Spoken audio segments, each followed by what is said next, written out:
주인공 조이는 TV 광고에서 나오는 로봇 장난감을 정말 갖고 싶어서 아르바이트를 하고 있었습니다. 등교 시간이 되자 가게 주인에게 허락을 구하고 주인이 던져준 도시락을 받아 들었습니다. 집에 돌아와 할머니께 인사를 드리고 가방을 챙겨 학교로 향합니다. 마침 그때 레나를 만났습니다. 레나는 주말에 열리는 댄스 파티에 조이를 초대하지만 조이는 바쁘다는 핑계로 거절합니다.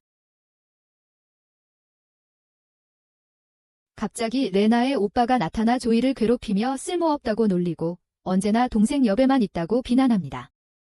그리고 조이에게 할 말이 있으면 하라고 말합니다. 하지만 곱슬머리 친구가 나타나 레나의 오빠에게 조이를 내버려 두라고 합니다.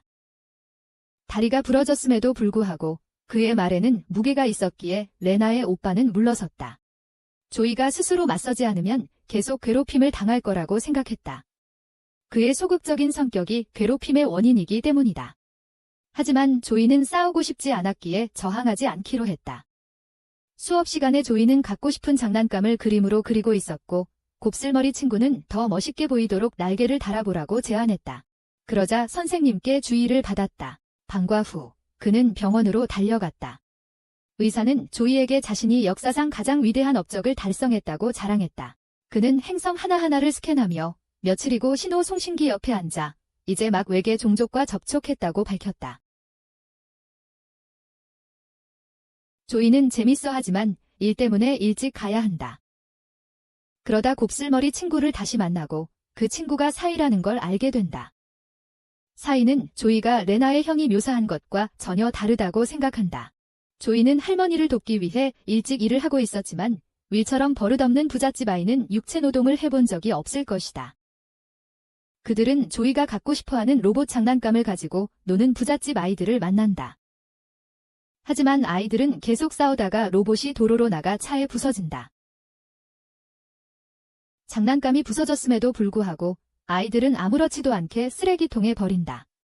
아버지에게 새 것을 사달라고 하면 그만이니까 조이는 고칠 수 있으니 그것을 주워간다. 며칠 동안 조이는 장난감 로봇 수리에 몰두합니다. 조이가 로봇을 고치는 동안 사이는 가끔 들릅니다. 그는 그 로봇의 이름을 히라몬이라고 지었다고 말합니다. 저녁이 되어 로봇을 상당 부분 고친 조이는 갑자기 일하러 가야 할 시간이 되어 로봇을 방에 두고 일터로 갑니다. 갑자기 먹구름이 몰려옵니다. 그날 밤 일하던 조이는 비가 온다는 것을 알고 방창문을 열어둔 채로 두었던 것을 떠올리며 로봇이 젖어 고장 날까 봐 걱정합니다. 그는 가게 주인에게 잠시 집에 가게 해달라고 부탁합니다. 그리고는 서둘러 집으로 달려가 보니 로봇이 정말로 젖어 있었습니다. 그가 다가가자 갑자기 번개가 그의 방으로 직접 떨어져 장난감 로봇을 친다. 번개를 맞은 후 로봇은 온전하지만 그의 손에 있던 조종장치가 갑자기 장갑으로 변한다. 그가 누르자 장난감 로봇이 거대 로봇으로 변신한다. 하지만 동시에 번개가 전봇대를 치면서 고속도로에서 사고가 발생하고 리나와 그녀의 아버지는 우연히 유조차와 충돌하여 폭발이 일어난다. 조이가 히라만이 살아났다는 사실에 기뻐하는 순간 그는 갑자기 고속도로에서 일어난 사고를 발견한다. 히라만이 그를 향해 바라보자 그는 장갑을 눌러보고 히라만이 조이를 잡아 고속도로로 달려간다. 히라만은 그를 위로 옮기고 리나 가족의 차를 발견하자 조이는 재빨리 달려가 친구와 그녀의 아버지가 아직 무사한 것을 확인하지만 얼마나 더 안전할지는 불확실하다. 그래서 조이는 히라만에게 도움을 요청한다. 그가 장갑을 누르자 히라만은 즉시 차 지붕을 뜯어내고 갇혀있던 나머지 부품들을 꺼냈다. 갑자기 기름이 전선에 닿으면서 또 다른 폭발이 일어났다. 장갑은 조이에게 보호막을 제공했고 히라만은 리나와 그녀의 아버지를 구출하는 데 성공했다. 조이는 그가 자신의 영웅이라는 것을 깨달았다. 한편 우주선은 의사로부터 온 메시지를 받고 지구로 향했다. 조이는 히라마가 원래 크기로 돌아온 것을 보고 히라마가 거대해지는 꿈을 꾼 것이 아닌가 생각했지만 다시 장갑을 작동시키자 히라마는 변신의 징후를 보였다. 할머니가 밖에서 무슨 일이냐고 물었지만 그는 할머니가 들어오는 것을 막았다. 그러자 히라마는 멈춰섰고 다음날 조이는 히라마를 버려진 공장으로 데려가 연습을 했다. 조이는 히라마에게 한 번만 주먹을 날리게 했는데 그러자 큰 컨테이너가 파괴되었다. 조이는 자신의 손에 있는 엄청난 힘을 깨닫고 약간 주저했다. 나중에 학교에 갔을 때 그는 사이가 없다는 것을 알아챕니다. 그러다 리나를 만나는데 리나는 위리 주변에 없으니 걱정할 필요 없다고 말합니다. 그녀는 어젯밤 자신과 아버지가 사고를 당했고 영웅에게 구조받았던 이야기를 해줍니다. 조이는 그 일에 대해 아무것도 모른다고 주장하며 도망칩니다. 그런 다음 집에 가서 할머니를 보고 깜짝 놀랍니다. 그는 만약 슈퍼히어로가 나타나 도와준다면 할머니는 어떻게 할 거냐고 묻고 할머니는 잔디깎기를 시킵니다. 조이는 사이의 직장으로 가서 진실을 말하고 어떻게 해야 할지 조언을 구합니다. 사이는 회의적이지만 적어도 조이에게 다른 사람에게 의지하기보다는 히라만에 대해 어떻게 할지 스스로 결정하라고 조언합니다. 다음 날, 외계 우주선에서 몇 명의 병사들이 내립니다. 사람들은 영화 촬영인 줄 알지만 개인들은 갑자기 신호를 송수신하는 장치를 꺼냅니다. 경찰이 도착하지만 옆으로 던져집니다. 학교를 마치고 나오던 조이와 사이는 도시에서 일어나는 일을 알아챕니다. 대부분의 사람들이 모여 구경합니다. 경찰이 도착하지만 그들의 총은 3명의 외계인에게 효과가 없습니다. 외계인들은 지휘관에게 이곳의 지능 수준이 매우 낮고 군사력이 미미하다고 보고합니다. 그러므로 지휘관은 그들에게 연락 신호를 보낸 사람을 찾아 생포하라고 명령합니다. 조이와 사이는 라디오를 통해 외계인의 공격 소식을 듣습니다. 조이는 의사의 말이 사실임을 깨닫고 그를 찾아 나섭니다. 도착하자 그는 외계인 3명이 나타나기 직전 간신히 의사에게 경고합니다. 의사는 자신의 신호를 받고 놀러온 줄 알고 그들을 만나러 뛰어갑니다. 하지만 실제로 그들은 행성을 파괴하고 의사를 실험 대상으로 데려가려고 왔습니다. 조이도 잡히게 되고 마침 도착한 리나도 붙잡히게 됩니다. 의사는 책임을 지고 싶어서 조이가 도망칠 시간을 벌기 위해 남습니다. 하지만 조이는 도망가지 않고 남아 싸웁니다. 그러고는 히라만을 꺼내 장갑을 사용해 활성화시킨다. 히라만이 거대해지며 걸어 나온다. 리나는 이것이 자신과 아버지를 사고로부터 구해준 로봇임을 알아본다. 그러자 조이는 히라만에게 공격을 명령하고 한 외계인을 날려버린다. 두 번째 외계인이 반격하려 하자 조이는 방패로 자신을 보호한다. 리나가 날아가자 조이는 재빨리 그녀를 잡으러 달려간다. 그리고는 그녀에게 거기에 있으라고 말한다. 조이와 히라만은 달려들어 두 번째 외계인을 계속해서 때린다. 히라만이 그를 붙잡아 산산조각낸다. 마지막 외계인이 총을 쏘지만 히라만은 그에게 걸어가고 조이는 히라만의 주먹을 활성화시켜 나머지 외계인의 몸을 날려버린다. 하지만 바로 그때 개인 우주선이 도착하여 지역을 파괴하기 시작한다. 그런 다음 우주선은 도시를 가로질러 날아간다. 적절한 위치에 도착하자 사령관은 정찰팀이 아직 돌아오지 않았다는 사실에 의문을 품는다. 하지만 공격을 시작할 시간이므로 그들은 다른 24명의 병사들을 투입하여 거리에서 난동을 부리게 한다. 조이는 대피해야 한다는 것을 깨닫지만 공격이 자신의 집 근처에서 일어나고 있기에 할머니를 찾으러 집으로 달려간다. 사이프가 그를 따라가자 조이는 의사에게 리나를 부탁한다. 하지만 위리 로봇으로 무엇을 할 계획인지 조이를 놀리러 오지만 조이는 그냥 가고 싶어 한다. 그들은 모두 떠난다. 한편 대통령은 외계인 공격에 대한 뉴스를 듣기 시작했다. 경찰은 여전히 외계인을 요격하려 하지만 그들의 힘은 돌에 계란을 던지는 것과 같다. 하지만 다행히도 그 직후 군대가 파견되었고 조이와 사이는 길을 찾아 돌아가려던 중 갑자기 적에게 막혀 일시적으로 숨어야 했다. 그러나 그들은 외계인 한 명에게 발각되었다. 그는 확인하려고 다가가 사이에 드러난 다리를 보았지만 막 총을 쏘려는 순간 군용 헬리콥터가 급습하여 싸웠다. 하지만 그들의 힘은 외계인에 비할 바가 못 되었기에 헬리콥터는 순식간에 격추되었다. 조이와 사이는 그걸 무시하고 도망칠 수밖에 없었다. 그러자 군대는 제트기를 보내서 비행 접시를 공격했지만 비행 접시에는 보호막이 있어서 제트기들은 속수무책으로 돌아갈 수밖에 없었다. 하지만 비행 접시는 그런 기회조차 주지 않고 모든 제트기를 격추했다. 그 후 비행 접시는 거대한 뿌리를 내려 땅에 고정시켜 기지를 만들었다. 이때 난민촌에서는 의사가 큰 재앙을 불러온 것에 대해 자책하고 있었고 리나는 어디에도 자신의 오빠를 찾을 수 없었다. 그녀는 윌의 친구들에게 물어보았지만 그들도 알지 못했다. 윌은 부잣집 아이와 손을 잡고 비행접시에 잠입하여 기술을 훔쳐 반격할 계획을 세웠다. 윌은 조이를 능가하는 영웅이 되고 싶어 했다. 한편 조이와 사이는 집으로 돌아왔지만 여기에도 적이 상당히 많아서 둘 다 숨어야 했다.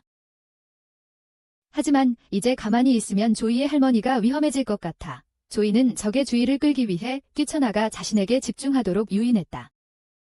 그런 다음 그는 히라만을 꺼내 싸웠고 어쩌면 이 외계인들은 그에게 히라만을 키울 시간을 줬고 히라만은 그들을 향해 돌진하여 주먹을 날렸다. 히라만은 주먹을 날려 첫 번째 적을 날려버렸다. 두 번째 적은 히라만의 발차기에 맞고 날아갔다. 세 번째 적은 반격을 가했고 네 번째 적은 히라만을 붙잡았지만 히라만은 그를 던져 총알을 막았다. 그들이 다시 쏘려는 순간 조이가 뛰쳐나와 방패를 이용해 히라만을 대신 공격을 막았다. 그러자 히라만은 그에게 활성화할 선택지를 주었다. 그는 그것을 사용하여 히라마가 몸에 번개를 두르도록 도왔고 단 한 번의 번개 주먹으로 나머지 3명을 한 방에 날려버렸습니다. 그런 다음 사이와 조이는 할머니의 안부를 확인하려고 집으로 달려갔고 할머니는 아무 일도 없었다는 듯 음악을 들으며 뜨개질을 하고 있었습니다. 하루 종일 소음을 들었지만 무슨 일이 일어났는지는 몰랐습니다. 한편 게인 사령관은 전 세계에 자신들의 존재를 알리고 자신들이 이 세상을 완전히 장악했으며 인간은 저항할 생각조차 하지 말라고 자신만만하게 선언했습니다. 두 사람은 할머니를 데리고 나가 눈앞에 펼쳐진 파괴된 도시를 보여주었습니다. 저기 외계인의 우주선이 있었습니다. 데피소에 도착하자 조이와 사이는 다시 리나를 만났습니다. 두 사람은 의사가 어디 있는지 물었고 그는 연구실로 돌아갔다고 했습니다. 리나도 윌과 그 부잣집 아이에 대해 두 사람에게 물었다. 사이는 그 둘이 또 무슨 바보 같은 짓을 하고 있을 거라고 의심했다. 조이는 리나를 위해 그 둘을 데려오겠다고 약속했다. 그들은 그 후 의사를 찾아갔고 의사는 방금 여기에 떨어진 외계인의 대포를 분해하고 있었다. 하지만 의사는 연구를 많이 하지 않아서 거의 쓸모가 없었다. 하지만 의사는 현재로서는 히라맨만이 외계인을 물리칠 수 있는 무기라고 확신했다. 한편 그 두 바보는 외계인 우주선을 찾았다. 하지만 그들이 어떻게 들어갈지 몰라 하자 몇몇 병사들이 나왔다. 그래서 둘 다 몰래 들어갔어요. 윌은 외계인 무기를 찾아서 그들을 처리하려고 했어요. 한참을 헤매다가 무기 보관소를 찾았어요. 하지만 물건을 어떻게 꺼낼지 알아내려던 찰나 갑자기 그 부잣집 아이가 총을 꺼내서 발포했어요. 윌은 그 총을 빼앗아 이제 외계인들을 이길 수 있다고 확신했지만 눈이 둘 다를 감지했어요. 그들은 그 후 함선에 이끌려 적군 병사들에게 끌려갔어요. 윌은 반격하려던 찰나 갑자기 총이 작동을 멈췄어요. 그 후 그들은 지휘관에게 끌려갔고 지휘관은 그들이 이렇게까지 온 것도 교활하다고 생각했어요. 하지만 둘 다 그의 자원을 본 후 지구가 이길 수 없다는 것을 깨달았습니다. 그들은 그 후 투옥되었고 지휘관은 세 번째 단계, 즉 철구를 발사하는 것을 실행했습니다. 의사는 이제 히라맨을 작동시켜 무슨 일이 일어날지 확인하려고 했지만 효과가 없었으므로 조이만이 그것을 사용할 수 있을 가능성이 매우 높았습니다. 그들은 그 후 철구가 도시를 향해 굴러가고 있고 그 경로상에 민간인 대피소가 있다는 것을 발견했습니다. 그 후 사이는 민간인들에게 대피하라고 알리러 달려갔고 의사와 조이는 공을 막기 위해 서 있었습니다. 조이는 히라맨을 불렀지만 히라맨은 감당할 수 없었고 공에 즉시 압도당했습니다.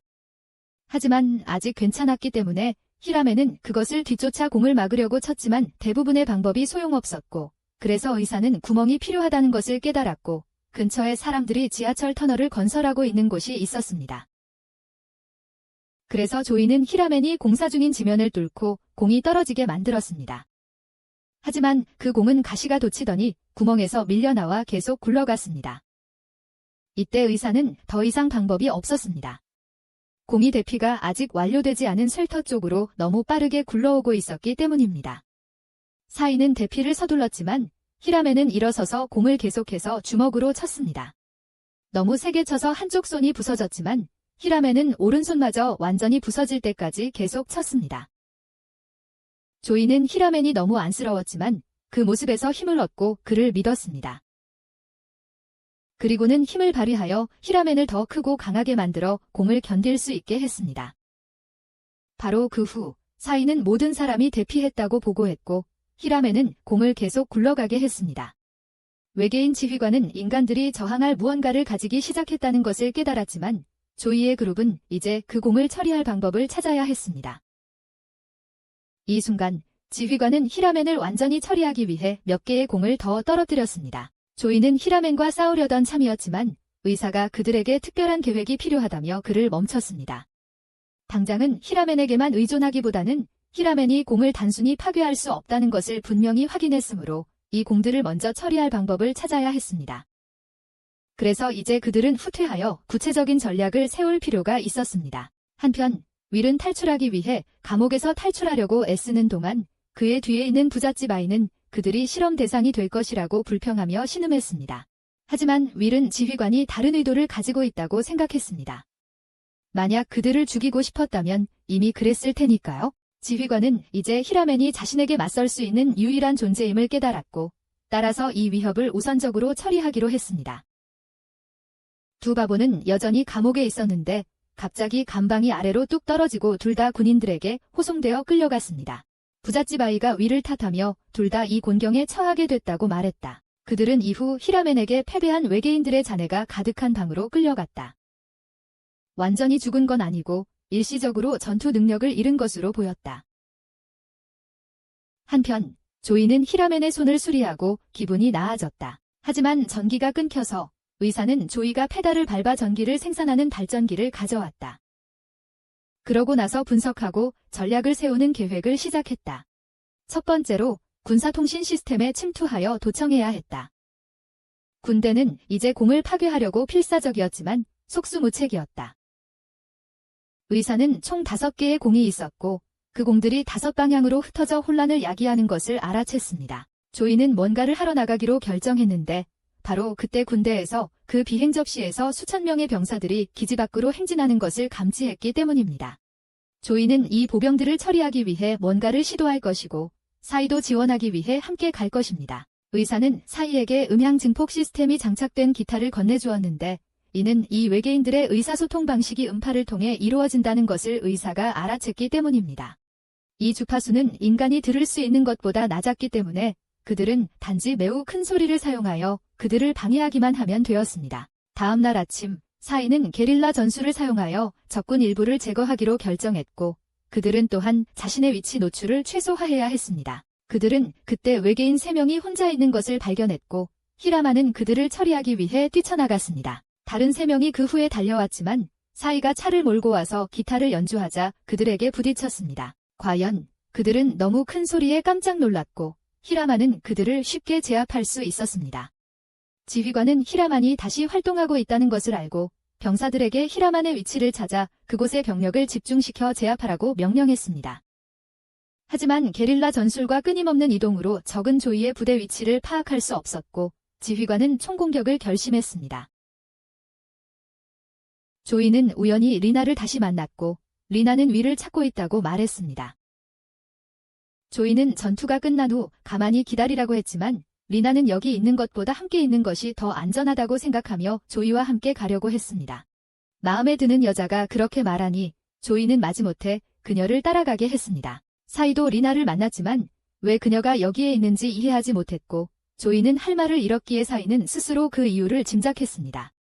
그들은 3명의 적을 발견하고 포획하려고 했지만 적은 이미 함정을 파놓고 있었고 놀랍게도 그들 중에는 고위급 지휘관이 있었습니다.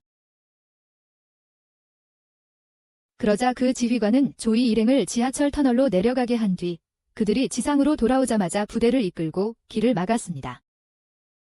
그 뒤를 따르던 또 다른 고위 지휘관이 부대를 이끌고 그들의 퇴로를 차단했습니다. 그러자 분홍색 인물이 나와 히라만과 1대1로 싸우려고 했습니다. 조이는 히라만을 붙잡아 싸우게 했고 그 인물은 무기를 꺼내 히라만을 공격했습니다. 게다가 그가 적극적으로 돌진하며 공격하는 사람이었습니다. 그런 다음 히라만의 머리 위로 뛰어넘어 뒤로 돌아가 반대편의 작은 인물이 뒤에서 공격할 수 있도록 했습니다.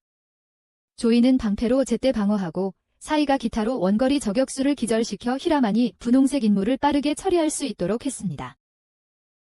그 후 조이는 히라만에게 번개 주먹을 발동시켜 마무리 기술을 사용했지만 그 공격은 분홍색 인물의 무기에 의해 완전히 막혔습니다. 하지만 그의 헬멧이 산산조각 났고 이제 모두는 분홍색 헬멧을 쓴 사람이 윌이라는 것을 알고 충격을 받았다. 이것은 또한 부잣집 아들 릭이 배후에 있다는 것을 의미했다. 리나가 오빠를 부르러 왔고 윌은 서서히 의식을 회복했다. 그는 다시 달려가 머리를 감싸쥐었고 그러자 병사들이 그를 기절시켰다. 리나는 오빠를 구하고 싶었지만 조이는 도망칠 기회를 보았고 그래서 그와 일행은 근처 국회의사당 건물에 숨었다. 닉은 군대를 이끌고 추격했지만 히라만이 건물 기둥을 부수는 바람에 천장이 무너져 적의 추격을 막았다. 지휘관은 병사들에게 후퇴하여 전술을 재고한 후 다시 공격하라고 명령했다. 그날 저녁 그들이 돌아왔을 때 조이는 리나를 위로할 말을 찾지 못했다. 의사가 갑자기 세 사람을 찾아와 큰일이 났다고 말했습니다. 한편 군은 여전히 헛수고로 공을 막으려 애썼고 가까이서 분석하기 위해 헬리콥터를 보냈습니다. 하지만 갑자기 눈이 뜨더니 그 헬리콥터에 돌기를 발사했습니다. 조이 일행은 이제 윌의 상황을 의사에게 알렸습니다. 적이 윌의 몸에 조작을 가해 히라만과 맞먹는 힘을 가지게 했을 겁니다. 리나는 진정되었고 의사는 그 철구에 대한 몇 가지 분석 결과를 발표했는데 백악관의 분석 결과와 같았습니다. 즉, 그 공들은 5방향으로 갈라져 한 방향으로 직진합니다. 백악관은 다른 4개의 공은 신경 쓰지 않고 백악관을 향해 직진하는 단 하나의 공에만 집중했습니다. 의사의 말에 따르면 나머지 4개의 공은 모두 다른 대륙으로 이동하고 있었기 때문에 이 공들은 아무렇게나 굴러다니는 것이 아니라 처음부터 정확한 궤도에 설정되었다고 할 수 있습니다. 대통령은 이 제9시간 후에 그 공이 여기에 도착할 것이기 때문에 핵무기를 사용하는 것을 고려하고 있었습니다. 한편 게인 사령관은 윌이 깨어나게 된 원인이었던 헬멧 파손으로 인해 윌을 조정하고 있었습니다. 윌이 다시 이런 상황에 처하는 것을 막기 위해 재조정이 필요했습니다. 이제 히라만만으로는 5개의 공을 맞고 도시의 적들을 제거하기에는 부족했기 때문에 의사는 최적의 움직임을 찾아야 했습니다. 조이는 이제 의사에게 자신과 히라만이 공과 싸울 때 공이 돌거나 다른 행동을 하지 않고 똑바로만 움직이는 것을 알아챘다고 알렸습니다. 그냥 장애물에 상관없이 앞으로 굴러가며 모든 것을 짓눌렀습니다. 그래서 그는 그 공이 무인일 것이라고 의심했습니다. 동시에 그들의 돌기가 튀어나올 때마다 5개의 공이 모두 동시에 튀어나왔습니다. 그러니까 5개의 공 모두가 모함에 의해 조종되고 있었고 만약 그들이 먼저 함선을 처리한다면 5개의 공은 모두 멈출 것이라고 말할 수 있습니다. 하지만 말이 쉽지 행동이 어렵습니다. 그러자 의사는 무언가를 해보려 했고 레나도 이 임무에 참여하고 싶다고 요청했습니다. 의사는 동의했고 조이와 사이에게 지난 이틀 동안 쉴 시간이 없었으니 휴식을 취하라고 조언했습니다. 그런 다음 의사는 장비를 만들기 시작했고 조이와 레나는 생존에 필요한 물품을 사러 갔습니다. 조이와 레나는 불과 며칠 만에 상황이 이렇게 된 것에 대해 이야기하고 있었는데 갑자기 세 사람 모두 적에게 발각되었습니다. 그래서 히라만은 젊은 커플을 보호하기 위해 일어섰고 적의 공격을 유인하기 위해 다른 방향으로 도망쳤습니다. 조이는 레나를 숨긴 후 히라만에게 돌아왔다. 그는 히라만의 힘을 증폭시켜 히라만이 끊임없이 회전하며 정찰선을 밀어 올리도록 도왔다. 히라만은 그것을 내던진 후 돌진하여 주먹으로 날려 정찰선의 작동을 멈추게 했다. 하지만 그들이 돌아왔을 때 조이와 모두는 적에게 발각되었기에 재빨리 행동해야만 했다. 한편 대통령은 장군을 만나 핵무기 사용 외에 다른 방법이 있기를 바랐다. 장군은 미남이라는 과학자를 데려왔는데 그는 긴급한 문제에 대한 해결책을 가지고 있다고 주장했다. 한편 윌은 재조정되었지만 레나의 기억이 계속 그의 머릿속에 떠올랐다. 그는 힘차게 눈을 뜨고 고치에서 탈출했다. 대통령을 만나러 온 미나미 박사는 무기개발부 소속이었습니다. 미나미 박사는 자신에게 그 탄환들을 막을 능력이 있다고 말했지만 대통령이 핵무기를 사용하지 않는다는 조건을 달았습니다. 조이의 조는 이제 그 배에 몰래 접근하여 외계 병사들로부터 탈출하려 하고 있었습니다. 지금 당장 적기지로 돌격하는 것은 좋지 않았지만 의사는 그에 대한 계획을 가지고 있었습니다. 그는 조를 막다른 골목으로 인도했지만 계획은 바로 여기에 있었습니다. 의사는 적들이 이 통로를 알 가능성이 적기 때문에 이 하수도를 통해 잠입하려 했습니다. 외계인 사령관은 이제 윌과 닉을 군대로 데려왔고 두 사람 모두 여전히 사령관의 명령에 따르는 것처럼 보였습니다. 한편 대통령은 국민들이 위기에 처해 있었기에 미나미 박사의 핵무기 사용 금지 요청을 거부했습니다. 하지만 미나미는 백악관이 될 수 있다고 믿었지만 그 공들은 그럴 수 없었기에 그 공을 미국으로 되돌려 미국이 항상 최고의 권력 균형을 유지하도록 하기 위해 모든 수단을 동원하려고 했습니다. 조이의 팀은 지하 하수구에서 철창에 막혀 있었고 그래서 의사는 조이에게 히로맨을 불러내 일을 시키라고 했습니다. 그들은 조용히 움직여야 했지만 철창을 부수자 소음에 모두가 놀랐습니다. 하지만 아직 발각되지 않았기에 그들은 계속해서 외계인 우주선 안으로 성공적으로 진입했습니다. 의사는 3가지 목표를 제시했습니다. 첫째, 그 5개의 공을 막고, 둘째, 닉과 위를 구출하고, 마지막으로 그 병사들을 만들어내는 공장을 파괴하는 것입니다. 하지만 적들이 병력을 집중시켜 포위하기 전에 한 가지 일만 할 수 있었기에 우선순위는 그 공들을 막는 것이었습니다. 의사는 레나가 이제 상황을 이해할 수 있기를 바랐습니다. 그들은 헤어졌고 의사는 조이에게 무전기를 주어 소통하게 했다. 그 후 그들은 안으로 들어갔고 의사와 사이는 함께 제어반을 찾으러 가고 조이와 히로메는 주위를 끌려고 했다. 레나는 조이를 도우러 함께 가기로 했다. 두 팀은 헤어졌고 지휘관은 이미 히로맨이 왔다는 것을 알고 있었기에 즉시 병력을 투입했다. 닉과 윌이 올 때까지 히로맨과 조이는 몇몇 병사들을 조용히 처리했다. 둘 다 촉수를 뻗어 공격했지만 조이는 방패를 들어맞고 히로맨이 촉수를 잡아 둘 다 내던지게 했다. 조이는 레나를 잡아당겨 시간을 벌기 위해 일시적으로 도망쳤다. 그들은 히로맨과 함께 그 공들을 만드는 지역으로 달렸다. 그 둘이 그들을 여기까지 쫓아왔기에 조이와 히로맨은 일어서서 그들을 상대했다. 조이는 위를 막기 위해 방패를 들어 올렸고 히로맨은 닉을 세게 치면 안 되었기에 방어만 할 수 있었다.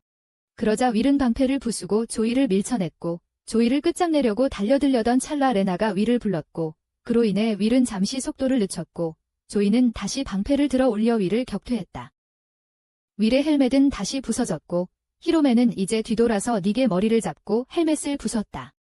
윌은 레나에게 깨어났지만 닉은 여전히 저항했다. 그는 더 이상 쓸모없는 부잣집 아이로 남는 것에 지쳤고 이제 힘을 얻었으니 자신이 싫어하는 사람들에게 맞서 싸우고 싶었다. 레나는 닉이 잘못되었다고 말했지만 닉에게 공격당했고 윌은 급히 달려가 막아야 했다.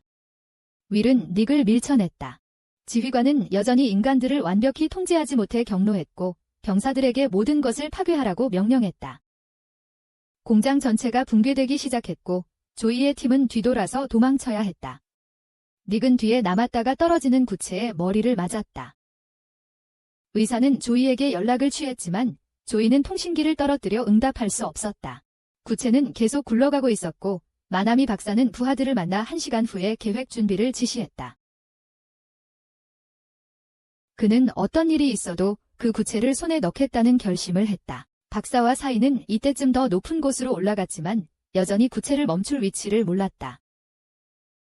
둘 다 지휘관에게 발각되었고 그는 병사들을 보내 그들을 처리하도록 했다. 그들은 금세 발견되었고 사이는 박사의 흰 가운 때문에 들켰다고 확신했다. 그래서 둘 다 의사가 준비해둔 비상 계획을 사용해야 했습니다. 그는 스피커 시스템을 가져와서 사이가 음악을 틀도록 했습니다. 증폭된 소리에 모든 적들이 마비되어 쓰러졌고 둘은 그 틈을 타 앞으로 달려갈 수 있었습니다. 한편 조이는 히라만과 함께 잔해 속에서 나왔습니다. 둘 다 윌과 리나를 찾으러 달려갔습니다. 한참을 찾던 조이는 그들을 발견하고 히라만에게 바위를 치우라고 소리쳤습니다. 윌은 여동생을 지키다 다쳤기 때문에 조이는 리나에게 윌을 밖으로 데려가라고 하고 자신은 의사와 사이를 찾으러 가겠다고 했습니다. 두 평범한 사람들을 처리하지 못한 부하들의 무능함에 분노한 지휘관은 직접 나서기로 결심했습니다. 그러고는 사이와 의사를 찾아가 자신에게 반대한 것에 대한 응징을 하려 했다. 몇 번의 채찍질만으로 그는 사이와 의사에게 자신이 다른 자들보다 훨씬 위험하다는 것을 깨닫게 했다. 그들은 버티며 조이를 기다려야 했다. 그러자 사이는 뒤로 돌아가 악기를 연주하여 사령관을 일시적으로 마비시켰다. 곧 그는 정신을 차리고 악기를 부수며 사이를 붙잡아 의사를 나오게 하려 했다. 의사는 사이의 목숨과 맞바꾸자고 나섰지만 당연히 사령관은 거절하고 둘 다 처리하겠다고 위협했다. 히라만이 그를 막으러 왔고 조이는 사이를 구하러 왔다. 사령관은 이제 히라만과 직면하게 되었다. 그는 자신을 소개하며 지구 침략이 인간이 야생동물로부터 땅을 빼앗는 것과 유사하다고 주장했다. 그러고는 더 강력한 형태로 변신하기 시작했다. 두 세력은 근접전을 벌였고 지휘관은 히라만이 정말 강하다고 인정했다. 그러고는 날개를 펼쳐 히라만의 약점인 공중전 능력 부재를 공격했다. 히라만은 근접전에만 강했고 이 지휘관처럼 위아래로 날아다니며 공격하는 적에게는 속수무책이었다. 그가 히라만을 쓰러뜨리려는 순간 조이는 방패를 들고 나타나 공격을 막았다. 조이는 이어서 자신의 가속 능력을 이용해 앞뒤로 빠르게 움직이며 지휘관의 주의를 끌었다. 지휘관이 매우 빨랐지만 조이는 그의 속도에 맞설 수 있었다. 그는 히라만이 공격할 수 있는 위치로 성공적으로 유인했습니다. 조이는 앞을 막고 방패를 이용해 히라만 쪽으로 그를 밀쳐내며 재빨리 번개 주먹을 날렸습니다. 사령관은 그 공격을 정면으로 받았고 모두 그가 패배했다고 생각했지만 그는 갑자기 다시 일어섰습니다. 감히 자신을 다치게 하고 부상을 입혔다는 것에 그는 분노했습니다. 그러고는 조이의 팔을 잡아채 세게 펀치를 날려 조이를 날려버렸습니다. 조이는 방패로 막았지만 나무에 부딪히는 충격으로 비틀거리며 쓰러졌습니다. 이때 미나미와 그의 팀은 구체를 막기 위해 이동하기 시작했습니다. 그는 이것을 막기 위한 구체적인 계획을 가지고 있었고 정부 투자를 받고 싶다면 자신의 부하들이 잘 해내기를 바랐습니다. 지휘관은 이제 조이가 히라만을 조종하고 있다는 것을 깨달았고 그가 죽으면 히라만은 단순히 무지한 인형이 될 것이라는 걸 알았다. 그러자 그는 급히 히라만을 공격했지만 조이는 의식을 회복하고 방어를 위해 방패를 들어 올렸다. 지휘관은 조이가 자신에게서 전력으로 날린 공격을 버텨냈으니 쉽게 상대할 수 있는 상대가 아니라고 인정했다. 하지만 히라만이 아직 재가동되지 않아 조이는 여전히 혼자 싸워야 했고 결국 지휘관에게 패해 또 한 번 전력으로 공격을 받아 높은 곳에서 떨어졌다. 이번에는 기적이 일어나지 않았다. 히라만은 그때서야 의식을 되찾았고 쓰러진 조이를 보고 격분했다. 지휘관이 승리에 도취되어 자랑스러워하는 순간 히라만의 몸은 붉게 변했고 번개는 노란색으로 바뀌었다. 히라만은 곧바로 돌진하여 지휘관에게 주먹을 날렸고 지휘관은 날아가 버렸다. 일어나기도 전에 히라만이 그의 위에 세게 발을 굴렀고 그의 머리를 잡고 여러 번 돌린 후 바닥에 내던졌다. 히라만은 심지어 지휘관의 날개를 잡아 뜯어버렸다. 지휘관은 두들겨 맞았지만 히라만은 여전히 멈추지 않았다. 그의 주위에서 번개가 튀었고 그로 인해 배 전체가 무너지기 시작했다. 조이는 그때 의식을 회복했고 히라만이 지휘관을 끝장낼 참이라는 것을 보았다. 히라만을 제어할 수 없었던 조이는 달려가 히라만의 팔에 매달렸다. 조이가 괜찮은 것을 본 히라만은 멈춰 서서 원래의 흰 형태로 돌아왔다. 지휘관이 풀리자마자 곧바로 그들은 공격했지만 히라만이 그의 팔을 잡았고 조이는 재빨리 썬더펀치를 날려 그의 얼굴을 정통으로 가격했다. 사령관은 다시 쓰러져 한숨을 쉬었고 의사는 상황을 확인하기 위해 조이에게 달려갔다. 하지만 사령관은 자신의 종족은 결코 패배를 받아들이지 않을 것이라며 모두를 지옥으로 끌고 가겠다고 선언했다. 그래서 그는 이 함선을 자폭시키며 지옥에서 그들을 만날 것이라고 했다. 장소가 폭발 직전이었지만 의사는 이곳이 날아가더라도 구체들이 여전히 굴러갈까 봐 걱정했다. 그래서 구체를 멈추기 위해 우선적으로 제어실을 찾는 것이 더 나았다. 그들은 엘리베이터를 이용해 함선의 가장 높은 방으로 이동했다. 잠시 둘러본 후 의사는 제어판을 알아보고 그쪽으로 달려갔다. 하지만 의사는 사용법을 몰랐고 적들이 방해하기 위해 나타났다. 그래서 히라마는과 조이는 그들을 처리하러 달려나갔습니다. 한편 미나미는 대중 앞에서 대통령과 악수를 하고 있었고 그 구체는 백악관 앞에 도착했습니다. 미나미는 공연을 할 준비가 되었지만 막 행동하려는 순간 의사는 5개의 구체를 모두 멈추는 방법을 알아냈습니다. 미나미는 자랑할 기회조차 얻지 못했습니다. 의사는 우주선 폭발을 막으려고 했지만 제어판이 폭발하는 바람에 탈출할 수밖에 없었습니다. 그 후 우주선이 폭발했고 리나는 조이 일행이 제때 탈출하지 못했을까 걱정했습니다. 하지만 조이는 히라마와 방패를 이용해 모두를 폭발로부터 안전하게 보호했습니다. 모두 침략이 끝나고 평화가 진정으로 돌아왔다고 생각했습니다. 미나미는 자신의 능력을 과시할 기회를 누군가에게 빼앗겨 좌절했다. 동시에 폭발로 생긴 분하고 깊숙한 곳에서 사령관의 시체가 누군가에게 빼앗겨 있었다. 외계인과의 전투 후 3개월이 흘렀다. 사람들은 파괴된 도시를 재건하기 시작했다. 5개의 구체는 멈춘 자리에 그대로 있었다. 아직 인간은 그것들을 연구할 방법을 찾지 못했다. 정부는 백악관 앞 구체 주변에 연구소를 건설했다. 전쟁 이후 도시는 완전히 달라졌지만 적어도 모두가 더 밝은 미래를 기대하고 있었다. 정부는 여전히 외계인 지휘관을 물리친 사람의 신원을 찾지 못했습니다. 하지만 그들은 조이의 도시에서 매일 밤 이상현상을 발견했습니다. 누군가가 몰래 건물과 집을 재건하는 흔적이 있었습니다. 이 영웅은 일주일 만에 건설 인력 전체의 작업 능력을 보여주었습니다.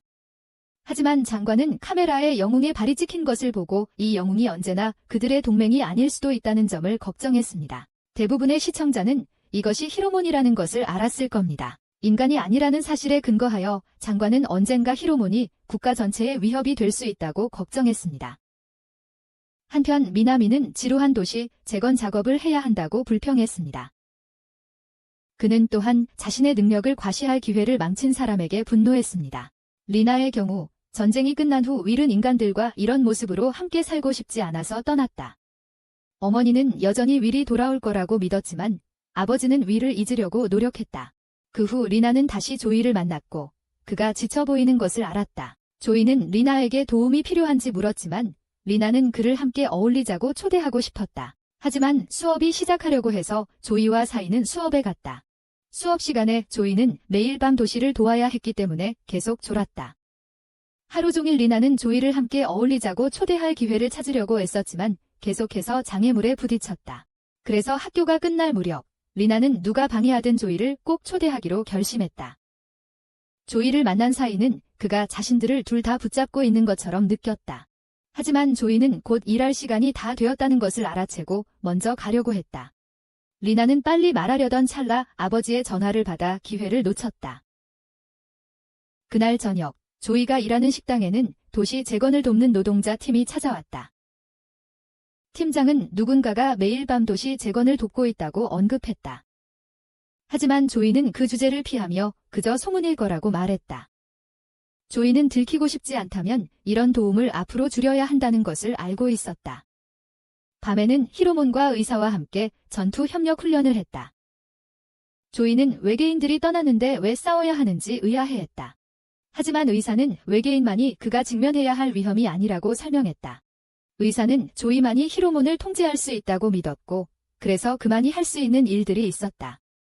하지만 그는 여전히 재정적인 어려움을 겪고 있었다. 공중전화를 지나치다가 그는 기억해내고 리나에게 그녀의 말을 듣지 못한 것을 사과하기 위해 전화를 걸기로 결심했다. 리나는 다시 조이를 초대하려던 찰나 전화가 갑자기 끊겼다. 바로 그때 한 대의 차가 조이 옆을 빠르게 지나쳤고 그는 리나가 납치당했다는 것을 알았다. 납치범들은 리나의 아버지에게 돈을 뜯어내기 위해서만 리나를 납치했다. 하지만 운전 중 조이는 그들을 가로채고 히로몬에게 그들의 차를 들어 올리게 했습니다. 그들은 히로몬에게 기절했습니다. 조이는 나중에 초고속으로 리나를 집에 데려다 주었습니다. 리나는 조이를 놀러 오라고 초대하는 것을 잊었다는 것을 깨달았지만 조이는 그녀의 휴대폰을 돌려주러 왔고 그래서 그녀는 조이와 데이트를 하게 되었습니다. 한편 3명의 납치범이 체포되는 것을 목격한 건설팀 팀장은 현장에서 이상한 발자국을 발견하고 정부 요원 휴라는 자신의 정체를 드러냈습니다. 그는 대통령에게 그들이 도시를 재건하는 것을 돕던 영웅이 실제로 존재한다고 알렸습니다. 다음 날 휴는 발자국이 사라지기 전에 현장에서 몇 가지를 조사하고 싶었기에 자신의 요원들에게 당분간 그 자리에 머물러 있으라고 요청했습니다. 그는 도로 수리팀에게 작업을 지연시켜 불필요한 소문을 만들 필요가 없었기에 그 시간을 활용하기로 했습니다. 한편 조이는 데이트를 하게 되어 신이 났다. 리나를 어디로 데려갈지 고민하던 중 갑자기 누군가 그를 찾아왔다. 바로 그의 누나 홀리였다. 그녀는 밴드 활동을 하며 투어를 다녔었다. 도시에 외계인이 침공했다는 소식을 듣고 돌아왔지만 그때로부터 벌써 3달이나 지났다. 하지만 이미 온 김에 며칠 더 머물며 즐거운 시간을 보내기로 했다. 홀리가 집으로 돌아오면서 조이의 평범한 일상은 깨졌다. 조이의 물건들을 마구 뒤집어 놓았지만 조이는 홀리가 히로몬을 건드리자 과하게 반응했다. 홀리가 만지는 것은 다 망가진다고 생각했기 때문이다. 그 후 그는 배낭과 히로몬을 가지고 홀리가 자기 침대를 차지했기 때문에 사이의 집에 머물렀습니다. 한편 휴는 미나미를 만나 히로몬 사건 조사에 협력해줄 것을 요청했습니다. 미나미 또한 이 미스터리에 관심이 있을 거라고 생각했기에 휴는 다른 곳이 아닌 이곳에 재건하기로 했던 것입니다. 휴와의 협력의 이점을 들은 후 미나미는 동의했습니다. 사이 또한 그 악마가 돌아왔다는 말을 듣고 놀랐습니다. 홀리는 두 사람의 어린 시절에 어두운 시기를 남겼습니다. 항상 싸움을 걸고 두 어린 소년들을 잔혹하게 때렸습니다. 갑자기 홀리가 사이를 찾아와 두 형제에게 부탁할 일이 있다고 했습니다. 한편 휴는 히로몬이 도왔던 곳의 직원들에게 상황을 물어보고 다녔는데 모든 사람들이 그 조력자를 정의의 영웅으로 여겼습니다. 그래서 휴는 계획을 세웠습니다. 사이와 조이는 홀리에게 강제로 도시를 구경시켜 주어야 했습니다. 잠시 후 근처에서 폭발이 일어나는 것을 보고 확인하러 갔다. 조이는 건설 사고였다는 말을 듣고 안에 작업자가 아직 남아있다는 것을 알게 되었고 사이에게 홀리를 지키라고 한 뒤 뛰어갔다. 그는 건설 현장에 몰래 들어가 히로몬에게 안에 갇힌 사람을 찾으라고 했지만 직접 들어가서 수색하던 중 휴를 발견했다. 그는 고의로 이 사고를 일으켜 히로몬을 유인했던 것이다. 하지만 조이는 아직 들키지 않았기 때문에 휴가 말하는 틈을 타 도망쳤다. 둘 다 계단에서 뛰어내려 계단을 부수고 탈출했다. 하지만 휴는 갈고리를 이용해 뒤쫓았다. 조이는 제때 도망쳤고 휴는 히로몬을 뒤쫓는데 성공했다. 조이는 히로몬에게 떨어지는 바위를 보고 휴를 보호하게 했고 그 덕분에 히로몬은 먼지 구름 속에서 도망칠 수 있었다. 그 후 조이는 사이와 홀리에게 돌아갔고 그들은 파티가 시작되기 전에 두 형제가 빨리 돌아오기를 바랐다. 나중에 홀리는 두 형제를 항구로 데려가 공연을 하게 했다. 공연 후 홀리는 조이와 함께 집으로 돌아가 남은 기간 동안 여기서 즐거운 시간을 보내려고 노력하겠다고 말했다. 주말이 다가오고 있었고 조이는 직장에서 휴를 만나 내일 일에 대한 조언을 구했다. 사이도 의사에게 리나와 조이의 데이트에 대해 알렸다. 그래서 다음 날 조이가 리나와 데이트를 하러 가자 둘 다 따라가서 지켜봤다. 리나는 30분이나 기다렸지만 조이가 도착하자 몇 분 전에 도착했다고 말했다. 의사는 그들이 정말 이렇게 조이를 따라다녀야 하는지 확신하지 못했지만 사이는 이것이 조이의 첫 데이트라고 생각했기 때문에 조이가 실수하면 도와줘야 한다고 생각했다. 사이는 홀리가 따라오는 것을 보고 그녀를 멈추려고 달려갔다. 어제부터 조이가 이상하게 행동하는 것을 눈치챘고 이제 데이트라는 것을 알게 되자 방해하고 싶었지만 사이는 허락하지 않았다. 의사는 그 둘이 그 커플을 놓치고 싶지 않다면 더 이상 싸우지 않기를 바랐다. 조이와 리나는 해변으로 갔고 리나는 조이에게 수영을 하자고 제안했다. 나머지 세 사람은 그곳에 있었고 홀리는 의사에게 자신을 소개할 기회를 잡았다. 갑자기 조이의 선생님이 지나가면서 의사에게 거기서 뭘 하는 거냐고 물었다. 그는 왜 사이를 따라다니는지 확신하지 못했지만 선생님 역시 조이와 리나를 따라다니는데 관심을 가지고 합류했다. 그들은 그 후 조이와 리나가 꽤 고급스러운 상점 앞에서 멈추는 것을 보았고 의사는 조이가 돈이 충분하지 않을까 걱정했지만 사이는 조이에게 비싼 곳은 피하라고 지시했었다. 하지만 그들은 여전히 그 식당에 들어갔고 선생님께 부탁하여 조이에게 조언을 해달라고 했습니다. 그러자 선생님은 안으로 들어가 마치 우연히 지나가다 두 사람을 만난 척하며 맛있는 음식들을 소개해 주었습니다. 선생님이 뒤돌아서자마자 조이는 문간에 있는 우산을 알아차렸습니다.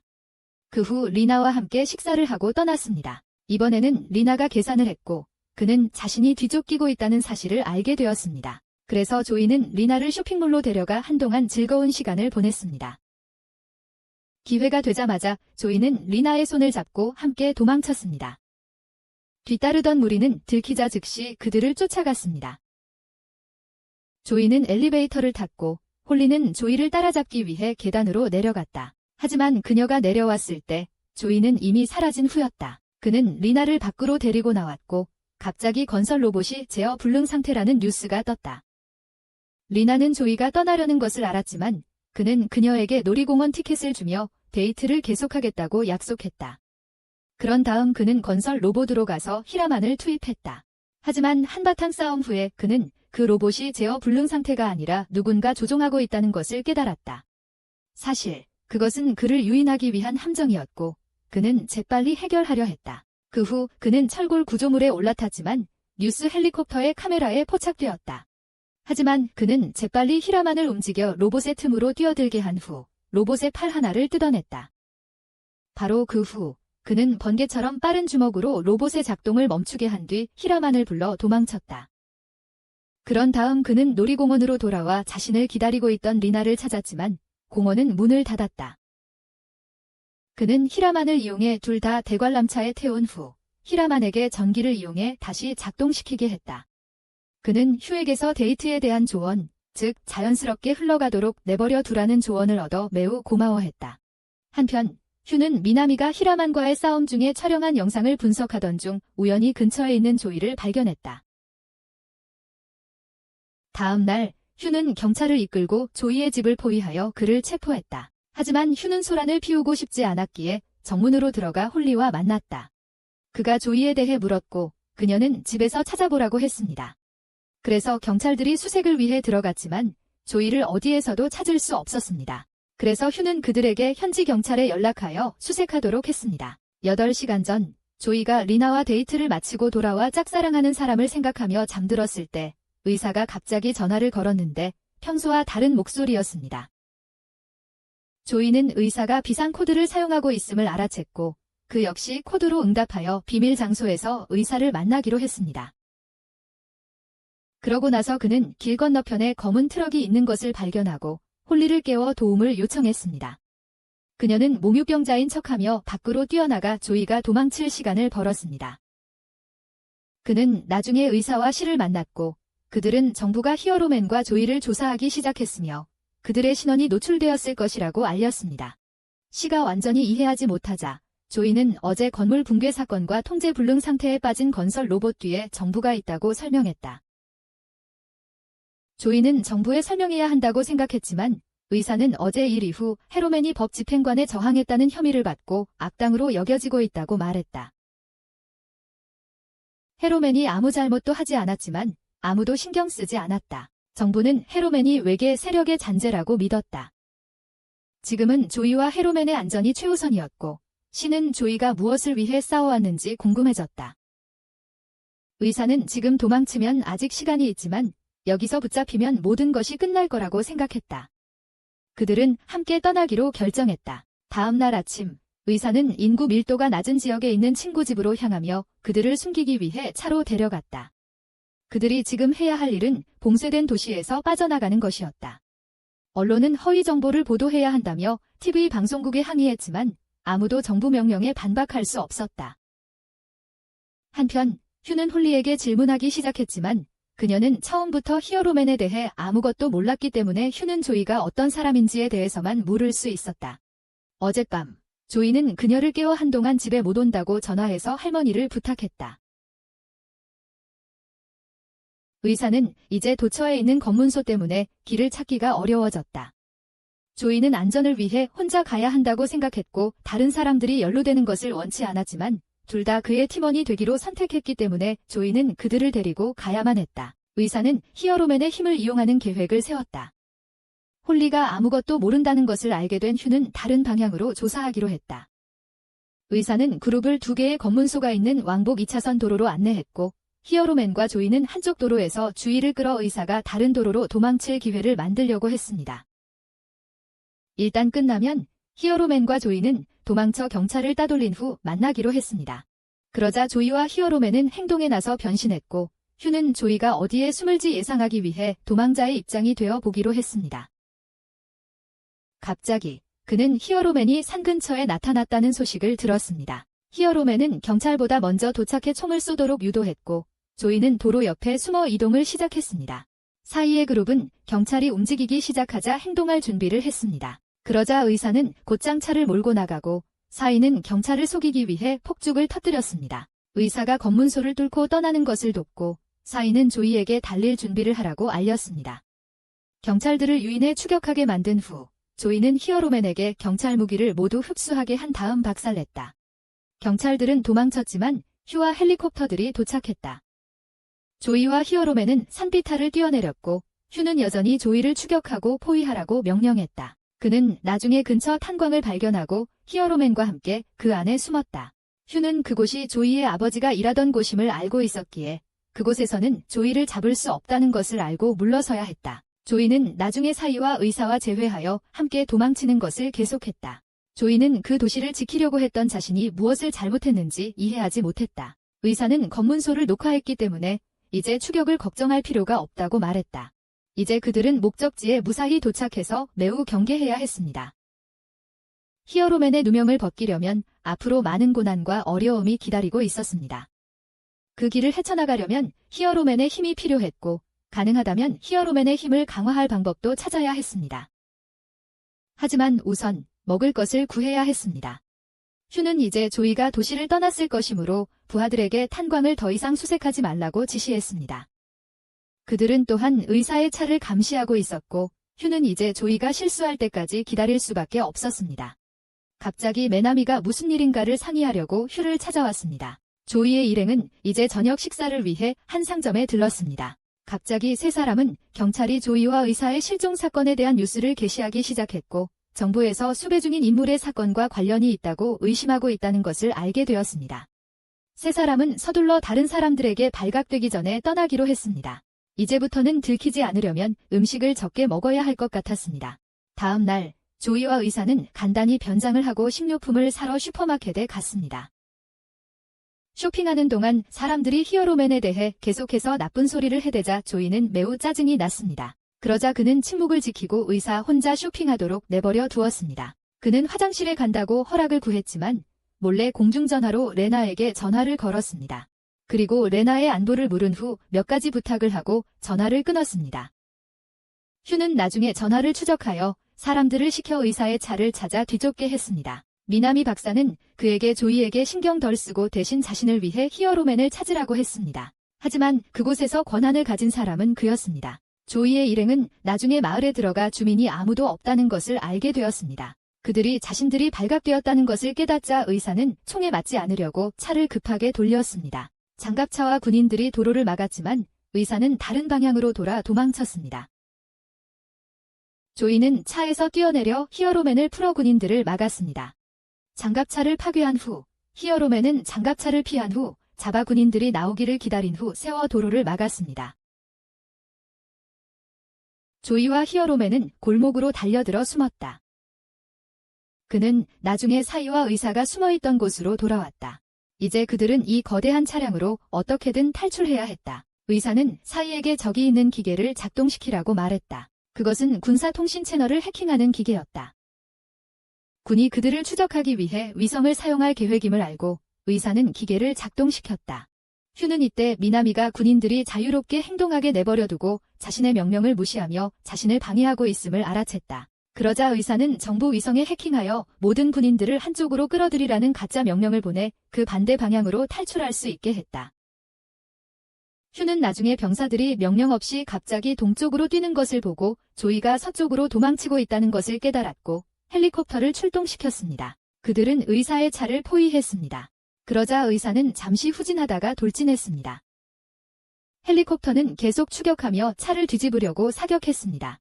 그러자 의사는 차에서 내려 잠시 휴식을 취하며 조이와 사이가 도망칠 시간을 벌어주었습니다. 휴는 그 후 병사들에게 의사를 데려가 신문하도록 했습니다. 그는 조이가 산으로 갈 것이라고 생각하고 병사들에게 수색팀을 준비하라고 지시했습니다. 그는 또한 방해를 피하기 위해 혼자서 수색하기로 했습니다. 그날 저녁, 사이는 자신의 다리가 조이를 느리게 한다는 것을 깨닫고 조이가 도망칠 수 있도록 나무에 남기로 결정했습니다. 사이는 악기를 꺼내 군인들의 주의를 끌기 위해 소리를 냈습니다. 휴는 소리를 들었지만 무시하고 계속 길을 갔습니다. 조이는 나중에 메인 도로로 나왔지만 놀랍게도 그곳에서 휴를 만났습니다. 휴는 조이를 잡으려고 공격적이지 않았고 그저 잠시 이야기를 나누고 싶어 했습니다. 미나미 박사는 이때 휴가 아무 말도 하지 않고 팀을 숲에 보내 먼저 수색하게 했기 때문에 화가 났습니다. 휴는 이제 조이와 평화롭게 이야기하고 싶어 했습니다. 그는 정부가 히라마의 사진을 발견한 후 2주 전에 이 임무를 맡았다고 밝혔습니다. 그는 히라마가 조이와 가까운 사이라고만 생각해서 조이에게 물어보려고 했습니다. 그는 정부가 히라마의 힘을 우려하고 있다고 밝혔습니다. 전 세계가 외계인과 싸우는 와중에 그들을 신속하고 효율적으로 처리하는 세력이 있었기 때문입니다. 하지만 그는 히라마가 악당이라고 생각하지 않았습니다. 세계 정복을 원하는 자가 세상을 재건하지는 않을 것이기 때문입니다. 게다가 모든 직원들은 히라마를 정의의 상징으로 여겼습니다. 조이는 조금 기분이 좋아졌습니다. 그러고 나서 그는 휴에게 이야기를 털어놓았습니다. 한편 언론은 미나미 박사가 정부와 음모를 꾸몄다고 의심하기 시작했고 정보를 얻고 모든 것을 폭로하기 위해 이곳에 오려고 했습니다. 갑자기 거대한 기계를 발견했고 조종사는 두려워서 되돌아가기로 결정했습니다. 미나미가 휴와 조이의 위치를 알아냈다. 휴는 조이를 위한 해결책으로 대통령과 직접 이야기하는 것을 생각했다. 대통령이 세계를 구한 사람을 적대시하고 싶어하지 않을 것이란 것을 알았기 때문이다. 휴가 대통령에게 전화하려는 순간 미나미는 휴의 통신망을 차단하는 장치를 발사했다. 그러고는 확성기를 통해 휴가 배신자라고 선언하며 휴와 조이를 도망치게 만들었다. 휴는 자신이 함정에 빠질 줄 예상하지 못했고 이 시점에서 그는 히라마의 누명을 벗는 방법도 몰랐다.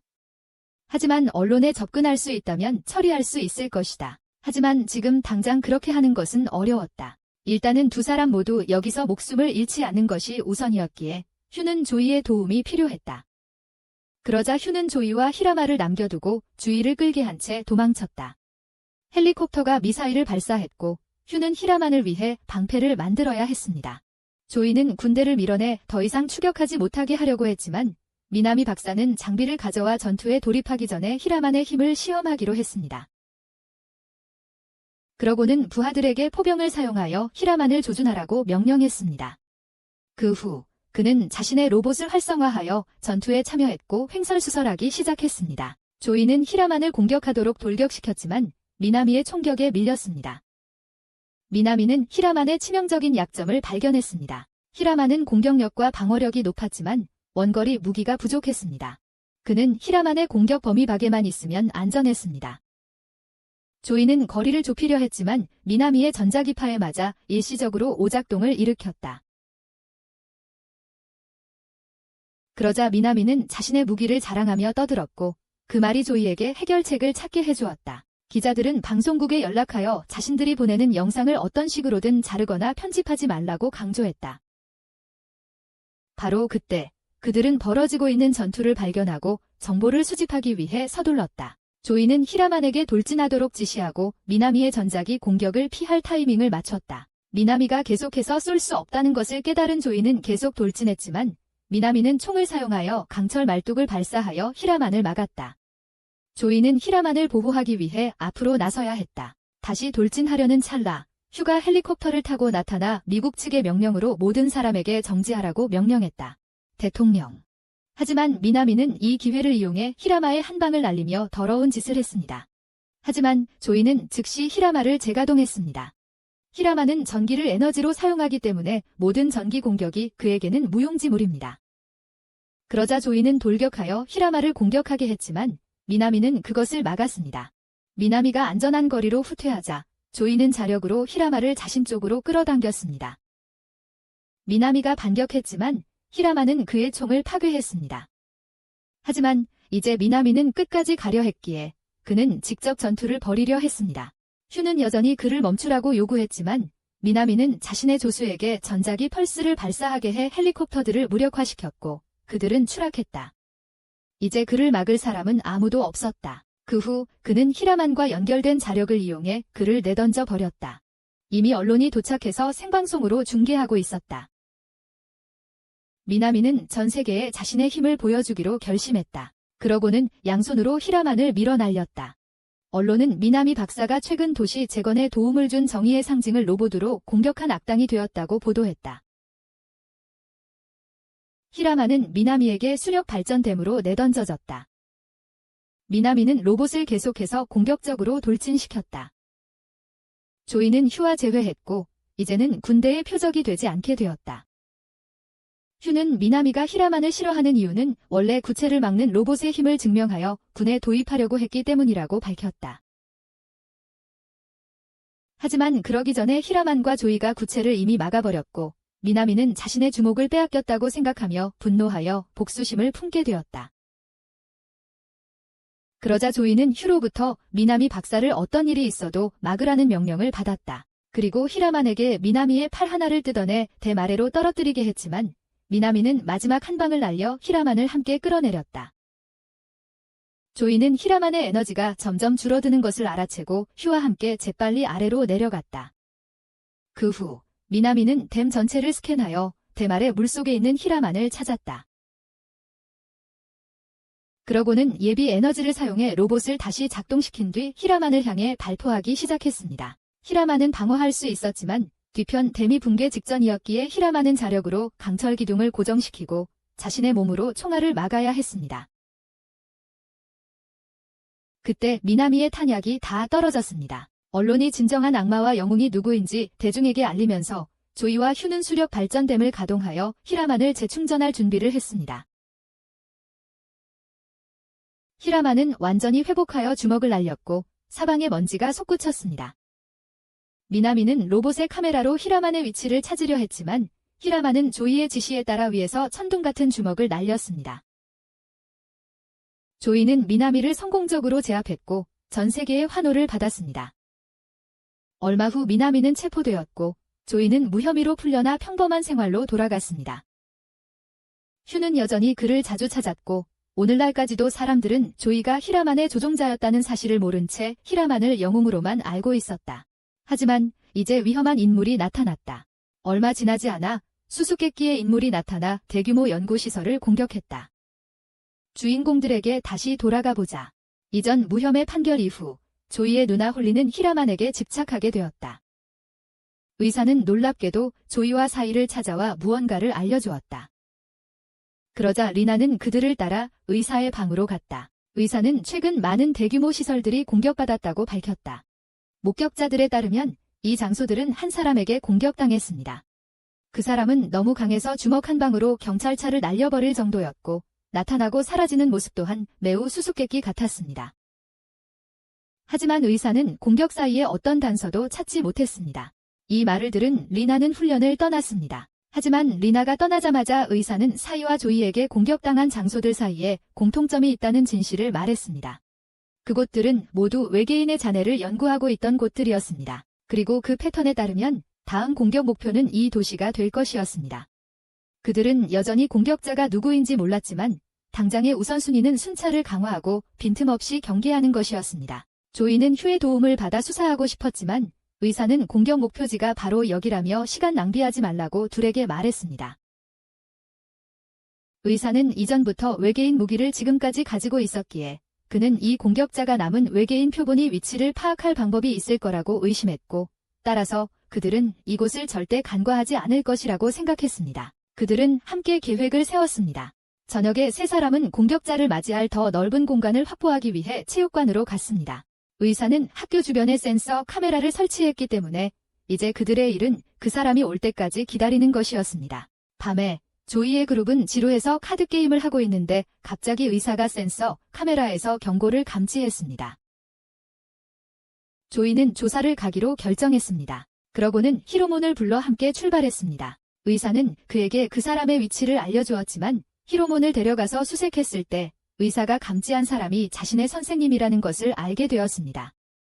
조이와 의사가 항상 수상한 짓을 해서 그녀는 걱정했습니다. 그가 끼고 있는 장갑이 의사의 어떤 실험이라고 생각했습니다.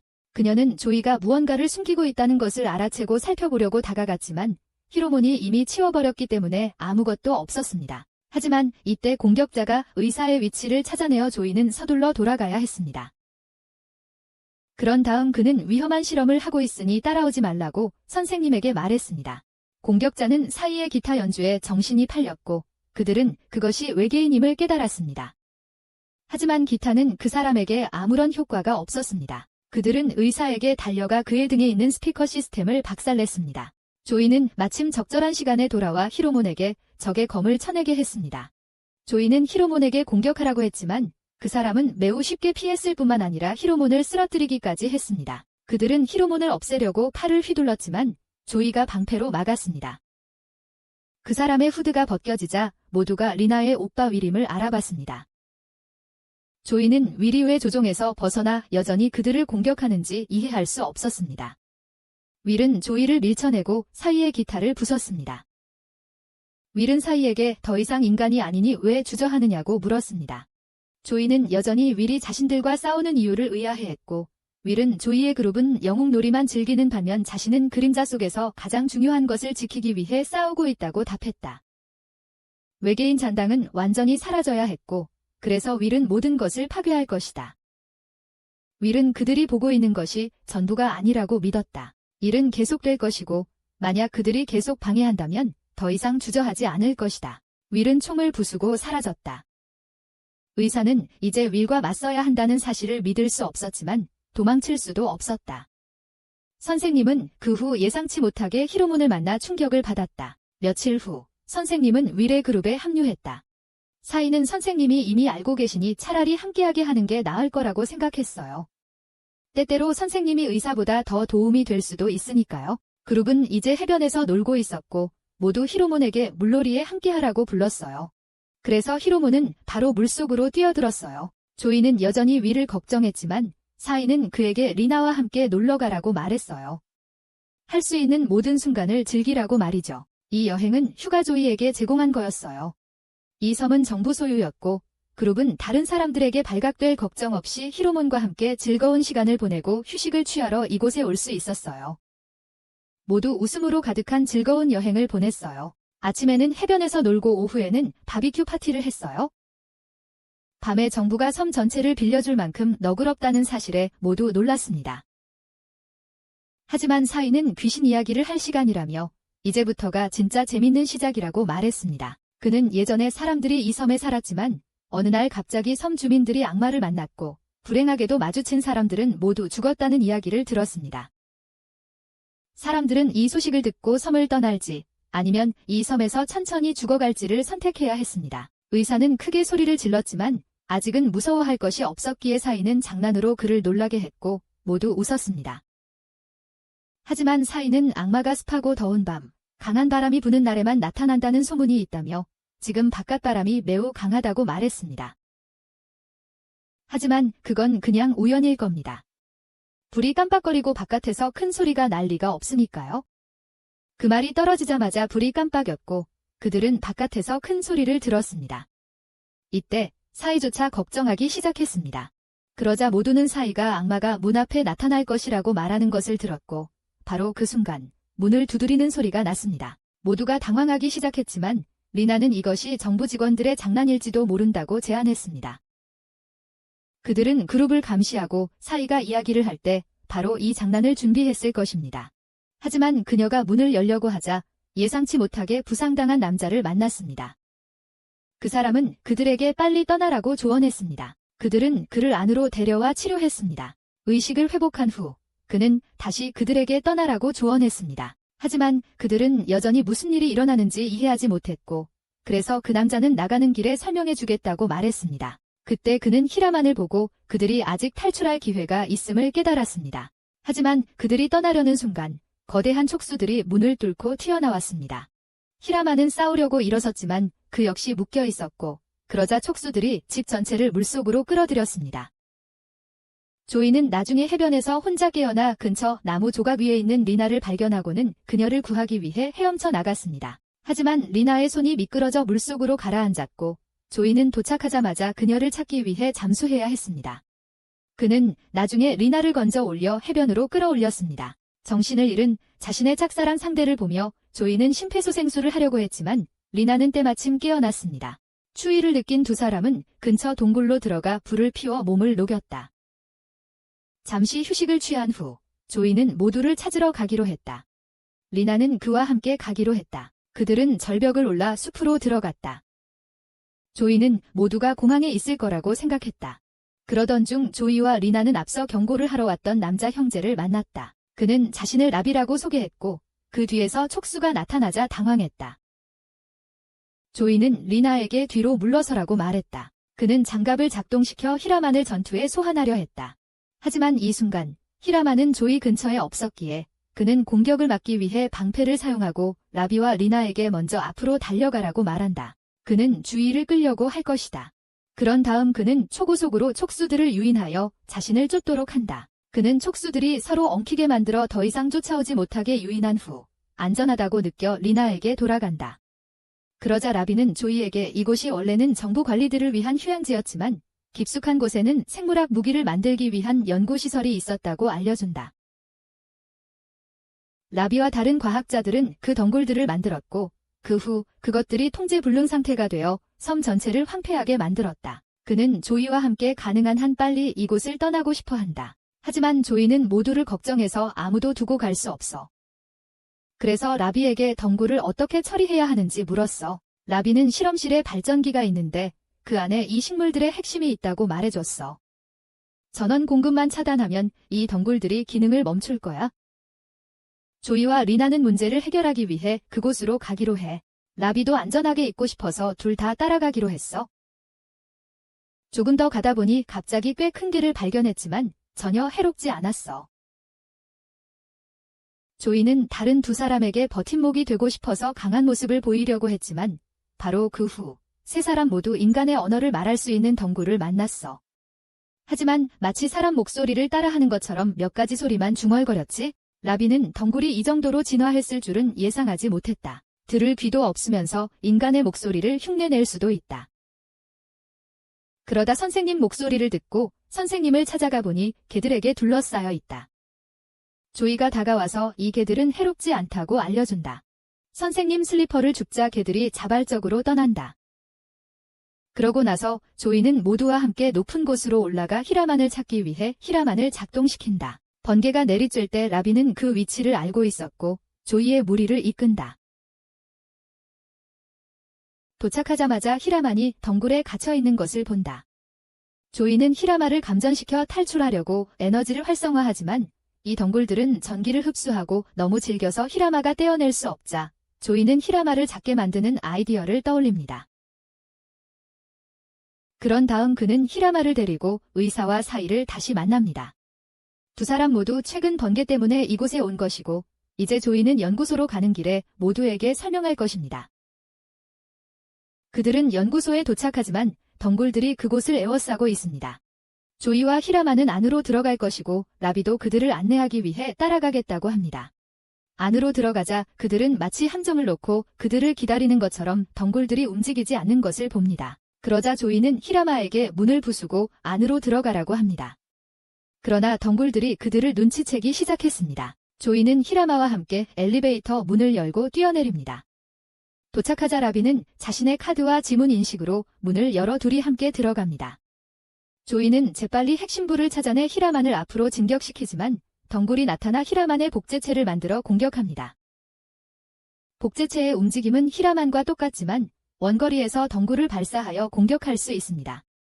조이는 공격을 막아주며 히라만이 근접전을 펼칠 수 있도록 합니다.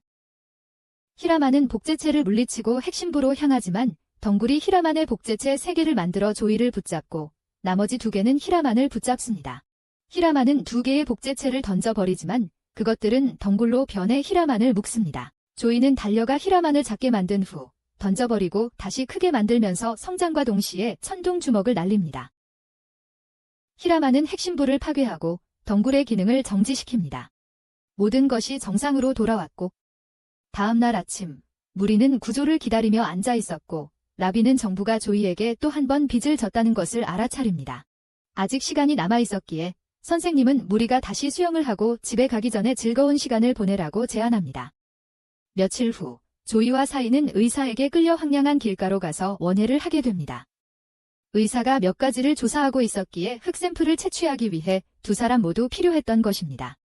의사에 따르면 최근 이 근처에서 가축과 가금류를 납치하는 사건이 많이 발생했다고 합니다. 현재 범인의 단서나 동기는 발견되지 않았지만 최근에는 사람을 노리기 시작했고 최대 5명이 실종되었습니다. 사이는 의사가 여기서 단서를 찾더라도 바람에 날려갔을 가능성이 있다고 생각합니다. 이 말을 들은 의사는 무언가를 떠올리고 두 사람을 두고 달려갑니다. 사흘 후 조이는 홀리가 리나에게서 온 전화를 듣고 있는 것을 발견하고 리나에게 자신의 흑역사를 폭로하기 시작합니다. 그는 리나와 통화하려고 휴대폰을 다시 가져온다. 그는 리나가 오늘 학교에 안 간 이유를 궁금해하고 리나는 최근 실종 사건 때문에 아버지가 집에 있으라고 했다고 말한다. 그녀는 의사에 대해 묻지만 조이는 3일 동안 의사를 보지 못했다. 당분간은 리나가 안전을 위해 집에 있는 것이 좋고 조이가 이 일을 처리하겠다고 한다. 리나는 정말 조이를 다시 보고 싶어하고 조이도 마찬가지다. 다음 날 조이는 여동생이 다시 일터까지 따라오는 것을 알아차린다. 사이는 홀리도 의사 걱정을 하는 것이라고 생각하지만 홀리는 이 사건이 위험해서 둘 다 쉽게 보낼 수 없다고 생각한다. 그러고 나서 홀리는 조이의 어두운 비밀 몇 가지를 밝히는 것을 잊지 않는다. 그녀는 최근 납치범에 대한 단서를 간과했다고 말합니다. 소 한 마리를 잡을 수 있을 정도면 엄청난 괴력일 거라고요. 홀리는 의사가 이쪽으로 갔을 거라고 생각하며 두 아이를 해변으로 데려갑니다. 그러니 여기서부터 조사해야 한다는 거죠. 조이는 이상한 옷차림으로는 아무것도 조사할 수 없다고 말합니다. 하지만 홀리는 수영복을 꺼내 정보를 수집한다는 핑계로 달려갑니다. 사이도 해변의 여자아이들을 보고 달려갑니다. 속수무책인 홀리는 돌아와 단서를 찾았다고 말합니다. 그들은 식당에 가서 도시에서 가장 강한 사람이라고 알려진 주인을 만납니다. 홀리는 그 사람에게 의사에 대해 묻고 그 사람은 의사를 알고 있습니다. 홀리가 그 아저씨를 의사 납치범으로 고발하려는 순간 사이가 홀리를 막습니다. 조이는 소를 들어올릴 수 있는지 묻기만 했는데 그 남자는 조이를 내쫓습니다. 오빠가 괴롭힘을 당하는 것을 본 홀리는 달려가서 그 남자를 발로 찹니다. 그가 유괴범처럼 보이지 않자 그들은 떠납니다. 그들은 커피숍에 앉아서 홀리는 병원에 입원한 소녀에 대한 뉴스를 찾습니다. 그 소녀의 아버지는 유괴 피해자였습니다. 그들은 변장을 하고 병원에 들어가서 그 소녀가 있는 곳으로 갑니다. 그들이 도착하자 그 소녀는 그들이 자신의 아버지에 대해 묻기 위해 왔다는 것을 알지만 아무것도 기억하지 못합니다. 홀리는 공감을 사용하여 소녀와 대화하고 그녀의 아버지가 공격을 받고 발톱이 있는 붉은 눈의 악마에게 끌려갔다는 것을 알게 됩니다. 홀리는 소녀의 아버지가 무사히 돌아올 것이라고 믿고 사이와 조이는 홀리가 이 사건에 대해 완전히 진심이라는 것을 이해합니다. 한편 레나는 조이를 만나러 몰래 나가려 하지만 아버지에게 들키고 모든 것이 안전해질 때까지 집에 있으라는 말을 듣습니다. 윌이 떠난 후 레나에게도 무슨 일이 생기는 것을 감당할 수 없습니다. 그녀는 아버지 말씀에 따르고 한편 조이의 일행은 의사가 사라진 지 3일 된 곳에 도착합니다. 도착해서도 조이는 홀리가 쓸데없는 짓을 한다고 생각하여 사이와 함께 떠나려 합니다. 하지만 홀리는 그들에게 의사가 여기 흙을 조사한 이유를 아느냐고 묻습니다. 그들은 어떤 식물을 발견합니다. 이 식물은 이런 사막에서도 살 수 있지만 덤불은 죽어서 말라 있습니다. 갑자기 검은 옷을 입은 남자가 나타나 홀리를 날려버립니다. 조이는 윌이라고 생각해서 히라만을 불러 싸움을 걸지만 윌을 부르려고 하니 아무런 대답이 없다. 그러자 그 사람이 히라만을 밀치고 도망친다.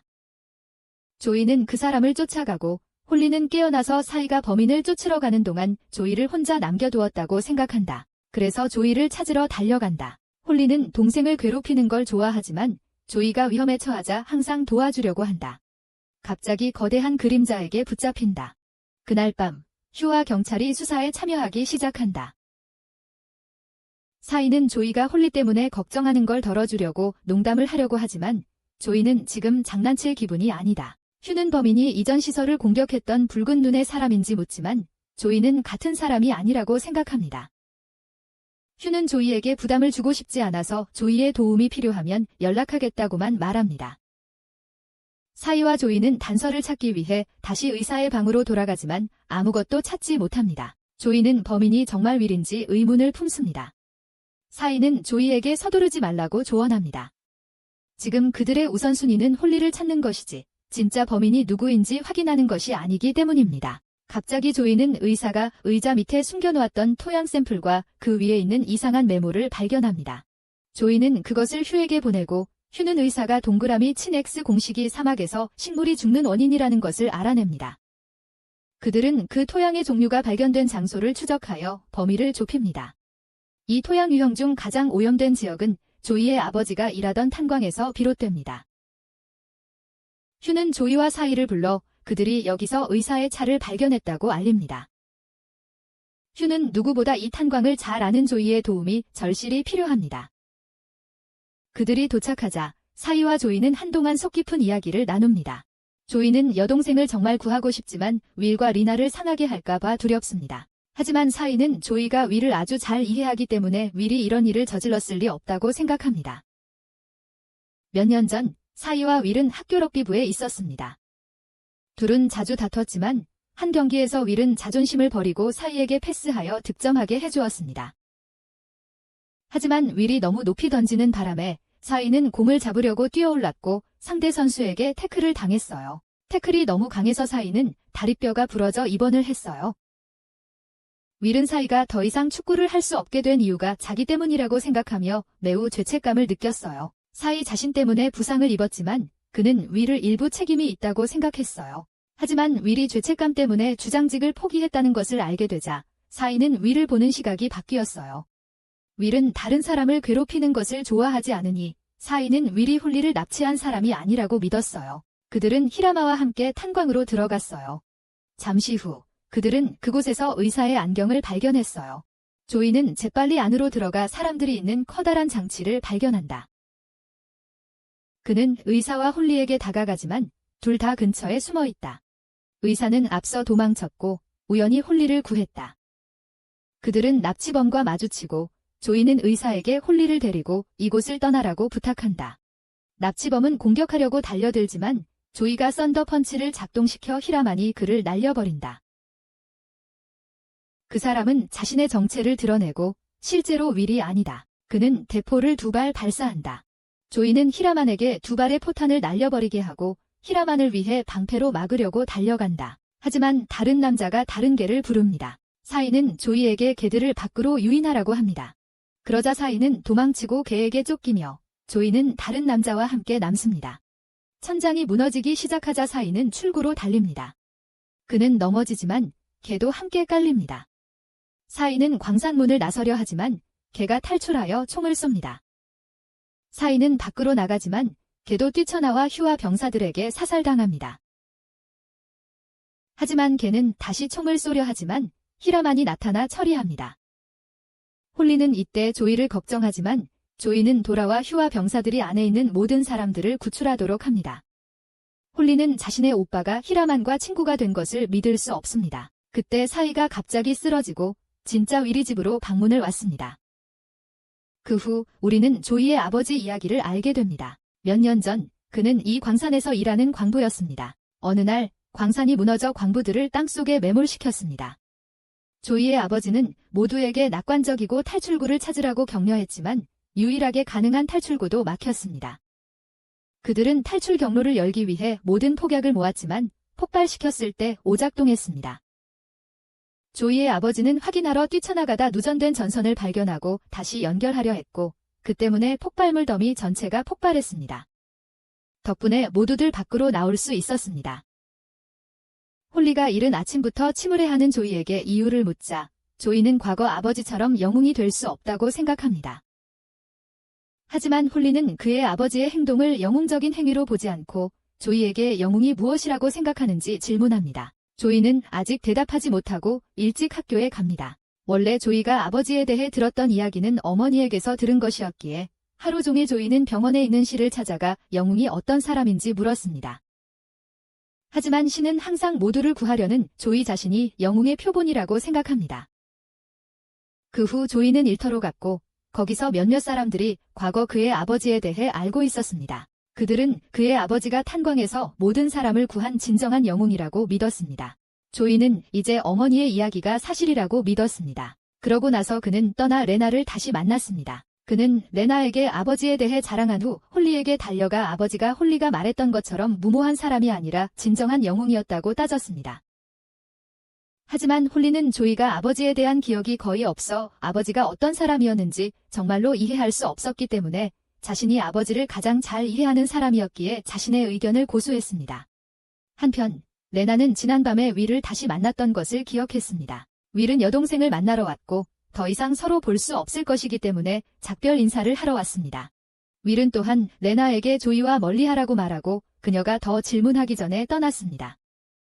레나가 아버지를 만나 윌을 언급했지만 아버지는 윌이 죽었다는 사실을 받아들였으니 더 이상 윌에 대해 말하지 말라고 딸에게 말했습니다. 하지만 레나는 윌이 죽지 않았다고 믿고 도망쳤습니다. 조이는 부모님의 무덤에 갔고 얼마 후 홀리가 도착했습니다. 홀리는 조이의 영웅 모델에 대해 물었지만 조이는 먼저 아버지에 대해, 홀리가 아버지를 영웅으로 보지 않는 이유에 대해 듣고 싶어 했습니다. 홀리는 그날 아버지가 돌아오겠다는 약속을 어겼다고 생각했습니다. 그날이 마지막으로 아버지를 본 날이었습니다. 곧 아버지는 돌아오지 않을 거란 걸 깨달았고 영웅 놀이를 좋아하는 어리석은 사람으로 여겼습니다. 또한 조이는 어머니가 우는 모습을 본 적이 없어서 어머니의 말을 그렇게 많이 믿는다고 생각했습니다. 어머니는 온 가족을 돌보다 지쳐 돌아가셨습니다. 그러자 홀리가 아버지가 그들에게 남겨준 것이라고는 저 낡은 모자뿐이었다고 말했어요. 조이는 예전에 어떤 손님이 아버지가 자신의 머리를 두드려야 한다고 말씀하셨던 기억이 나서 아버지의 모자를 찾으러 다시 달려갔어요. 그러고는 모자 안에서 가족 사진을 발견했는데 거기에 가족이 매일 열심히 노력하는 이유입니다 라고 적혀 있었어요. 그러자 홀리는 밖으로 뛰쳐나가 울었어요. 갑자기 레나의 아버지가 와서 조이에게 딸이 있는지 물었어요. 조이는 레나를 불렀고 레나 아버지가 전화를 받아 엿듣자 레나는 전화를 끊었어요. 그러자 조이는 해변에서 레나를 발견했어요. 조이가 위를 만났던 이야기를 하려던 참에 레나에게 전화가 왔고 의사가 조이와 함께 있냐고 레나에게 물었어요. 그녀는 조이에게 휴대폰을 건넸고 조이는 갑자기 충격적인 소식을 듣게 되었다. 그 후 사이와 조이는 의사를 만나러 갔다. 휴도 그곳에 있었고 윌의 외계 잔해 청소 임무부터 섬에서의 사건, 그리고 현재 탄광 사건까지 모든 것이 이제 연결되었음을 밝혔다. 비행 접시 폭발 이후 모든 것이 완전히 끝난 것은 아니었다. 외계인의 자네들이 여전히 활동하고 있으며 은밀히 제2의 대전쟁을 시작하려는 것처럼 보였다. 그때 한 무리의 외계인들이 연구시설을 공격하기 시작했다. 그들은 그 덩굴들을 조종하여 무기로 사용하며 공격을 시작했다. 대통령은 그 후 대피 소식을 받았지만 무슨 일이 일어나는지 이해하지 못했다. 그러자 외계인들은 이전 사령관의 남은 조각을 찾아 가지고 갔습니다. 대통령은 덩굴들이 백악관을 덮쳐 둘러쌌다는 것을 알게 되었습니다. 윌이 도착했지만 이미 너무 늦었다는 것을 깨달았습니다. 휴는 백악관으로부터 소식을 듣고 헬기를 불러 피하기로 결정했습니다. 조이는 휴와 함께 가기로 했지만 의사는 사이가 남아서 따라오지 말라고 했습니다. 조이에게만 방해가 될 것이기 때문입니다. 하지만 둘 다 가만히 앉아서 조이 혼자 싸우도록 내버려둘 수는 없었습니다. 무언가를 할 것입니다. 그러자 조이는 개인적으로 할 일이 있다며 시간을 달라고 부탁했습니다. 휴는 그에게 1시간을 주었습니다. 그러고 나서 조이는 레나를 보기 위해 레나의 집으로 달려갔다. 떠나기 전에 몇 마디 하고 싶었지만 레나는 왜 윌을 만났던 것을 미리 말해주지 않았냐고 물었다.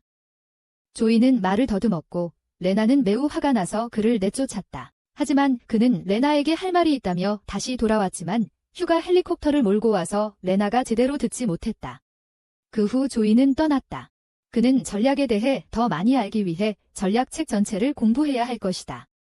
그런 다음 그는 공항으로 옮겨졌고 휴는 의사가 조이를 위해 이것을 만들어달라고 부탁했다고 밝혔다. 비행기는 이륙했고 조이는 앉아서 전략을 공부하기 시작했고 한편 레나는 다시 한번 집에서 도망쳤다. 다음 날 아침 조이는 휴와 함께 백악관에 도착했지만 그곳은 덩굴로 뒤덮여 있었고 비행기에 총격을 가하기 시작했다. 조이는 비행기가 맞기 전에 빨리 내려달라고 휴에게 말했다. 그러고 나서 조이는 이제 갑옷을 입고 날 수 있게 된 히어로맨과 함께 뛰어내렸고 무사히 착륙했다. 하지만 곧 둘 다 외계인과 마주치게 되어 더 깊숙이 들어가려면 그들을 처리해야 했다. 하지만 너무 깊숙이 들어가기 전에 둘 다 외계인들에게 포위되었다. 한편 윌은 외계인들이 실제로 그들의 지휘관을 되살리려고 한다는 것을 알게 되었고 갑자기 누군가에게 공격을 받았다. 그러자 조이와 히어로맨은 길을 확보하기 위해 곧바로 돌진해야 했다. 대통령이 전군을 투입할 수 있도록 최대한 빨리 백악관에 들어가 대통령을 구출해야 했기 때문이다.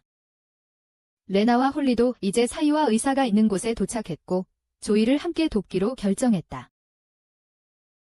이제 우리는 히어로맨의 새로운 갑옷이 히어로맨의 전압을 증폭시키는데 도움이 된다는 것을 알게 되었습니다. 그 후 히어로맨은 고주파 소리를 방출했고 그 소리 때문에 외계인들이 갑자기 폭발했습니다.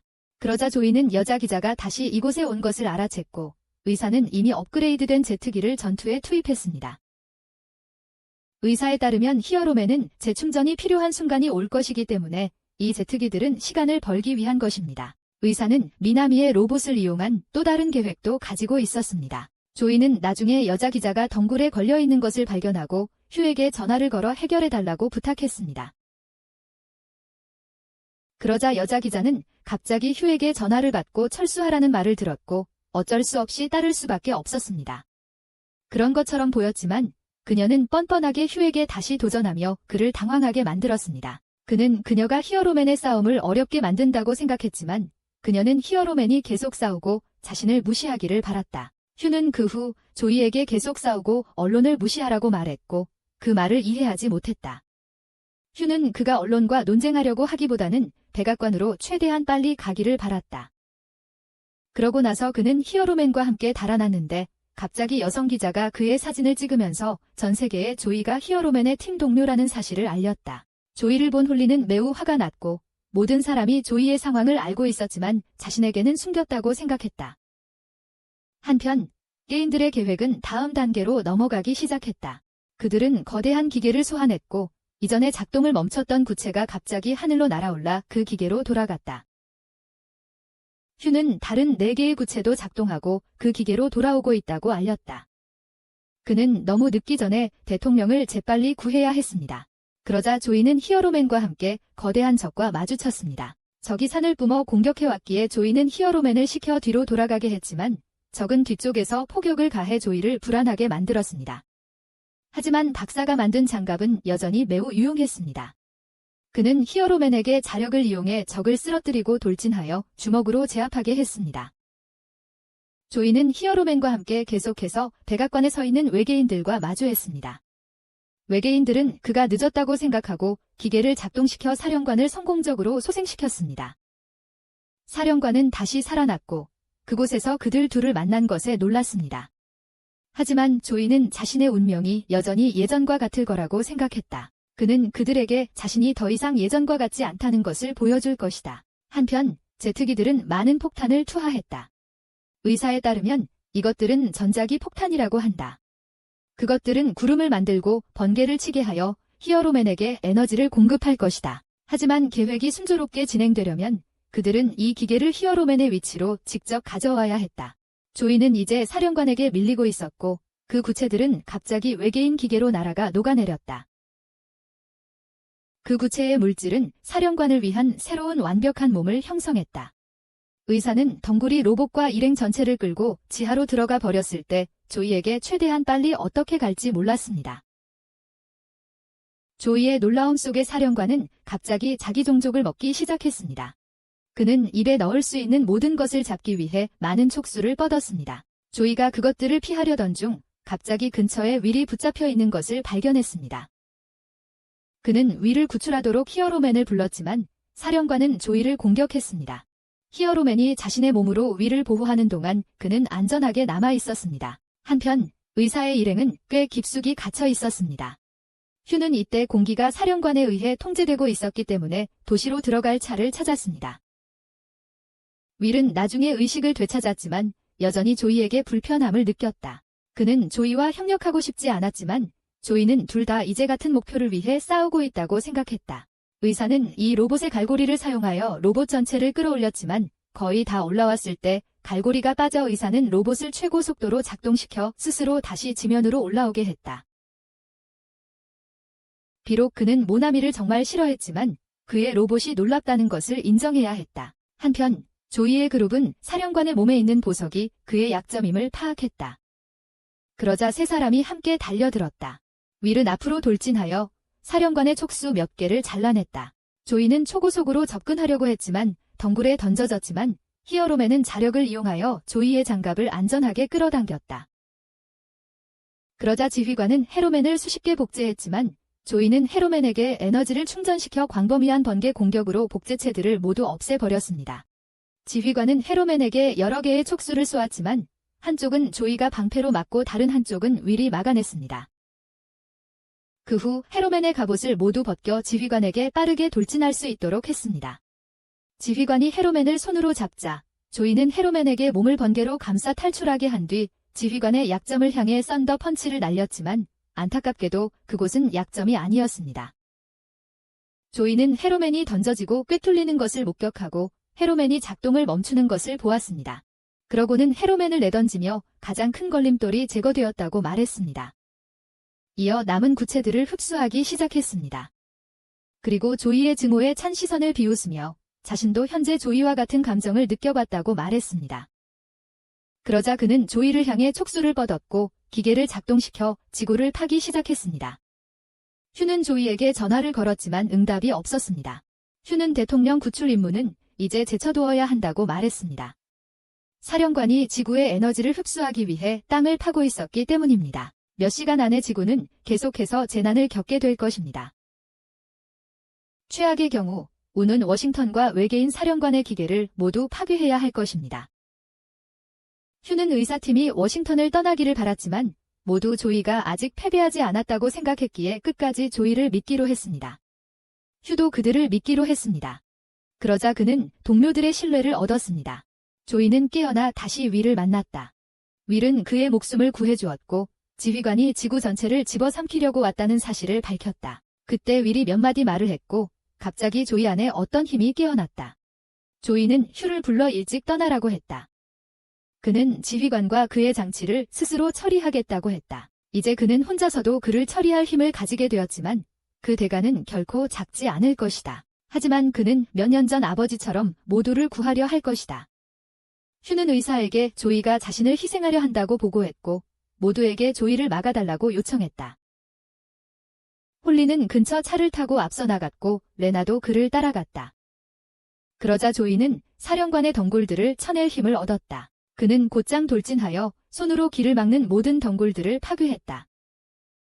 하지만 그가 사령관에게 자폭 공격을 하려는 순간 히라만이 그를 막으려다 사령관에게 내던져졌다.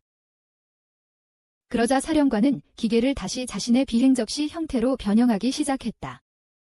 한편 레나와 홀리는 도착하여 조이에게 이성적으로 말하기 시작했다. 레나는 조이에게 그들이 처음 만났던 때 조이가 사나운 계획에서 자신을 구해주었던 일을 상기시켜 주었다. 하지만 그는 그때 홀리가 자신들을 구해줬다고 생각했다. 하지만 조이가 그녀를 보호하기 위해 나서지 않았다면 홀리가 제때 도착하지 못했을 거예요. 사이와 의사도 도착했어요.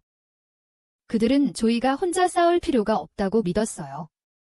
영웅도 모두를 구하기 위해 팀원이 필요하다는 걸 마치 그가 히라만이 필요했던 것처럼요. 그러자 의사는 자신의 계획을 시작하여 히라만을 재충전했어요. 휴는 이때 그들의 영웅이 돌아왔기 때문에 운의 미사일 발사를 중단시켰어요. 그 후 조이와 히라만은 사령관의 드릴을 끊으려고 서둘렀어요. 그는 그 둘이 또 간섭하자 격분했어요. 그러자 조이는 방패를 세워 그가 쏘아내린 모든 미사일을 막고 히라만이 사령관을 향해 최대 출력으로 공격을 가하도록 했어요. 그 총알이 비행접시를 관통하며 그를 완전히 파괴했습니다. 그리고 세상은 다시 평화를 되찾았습니다.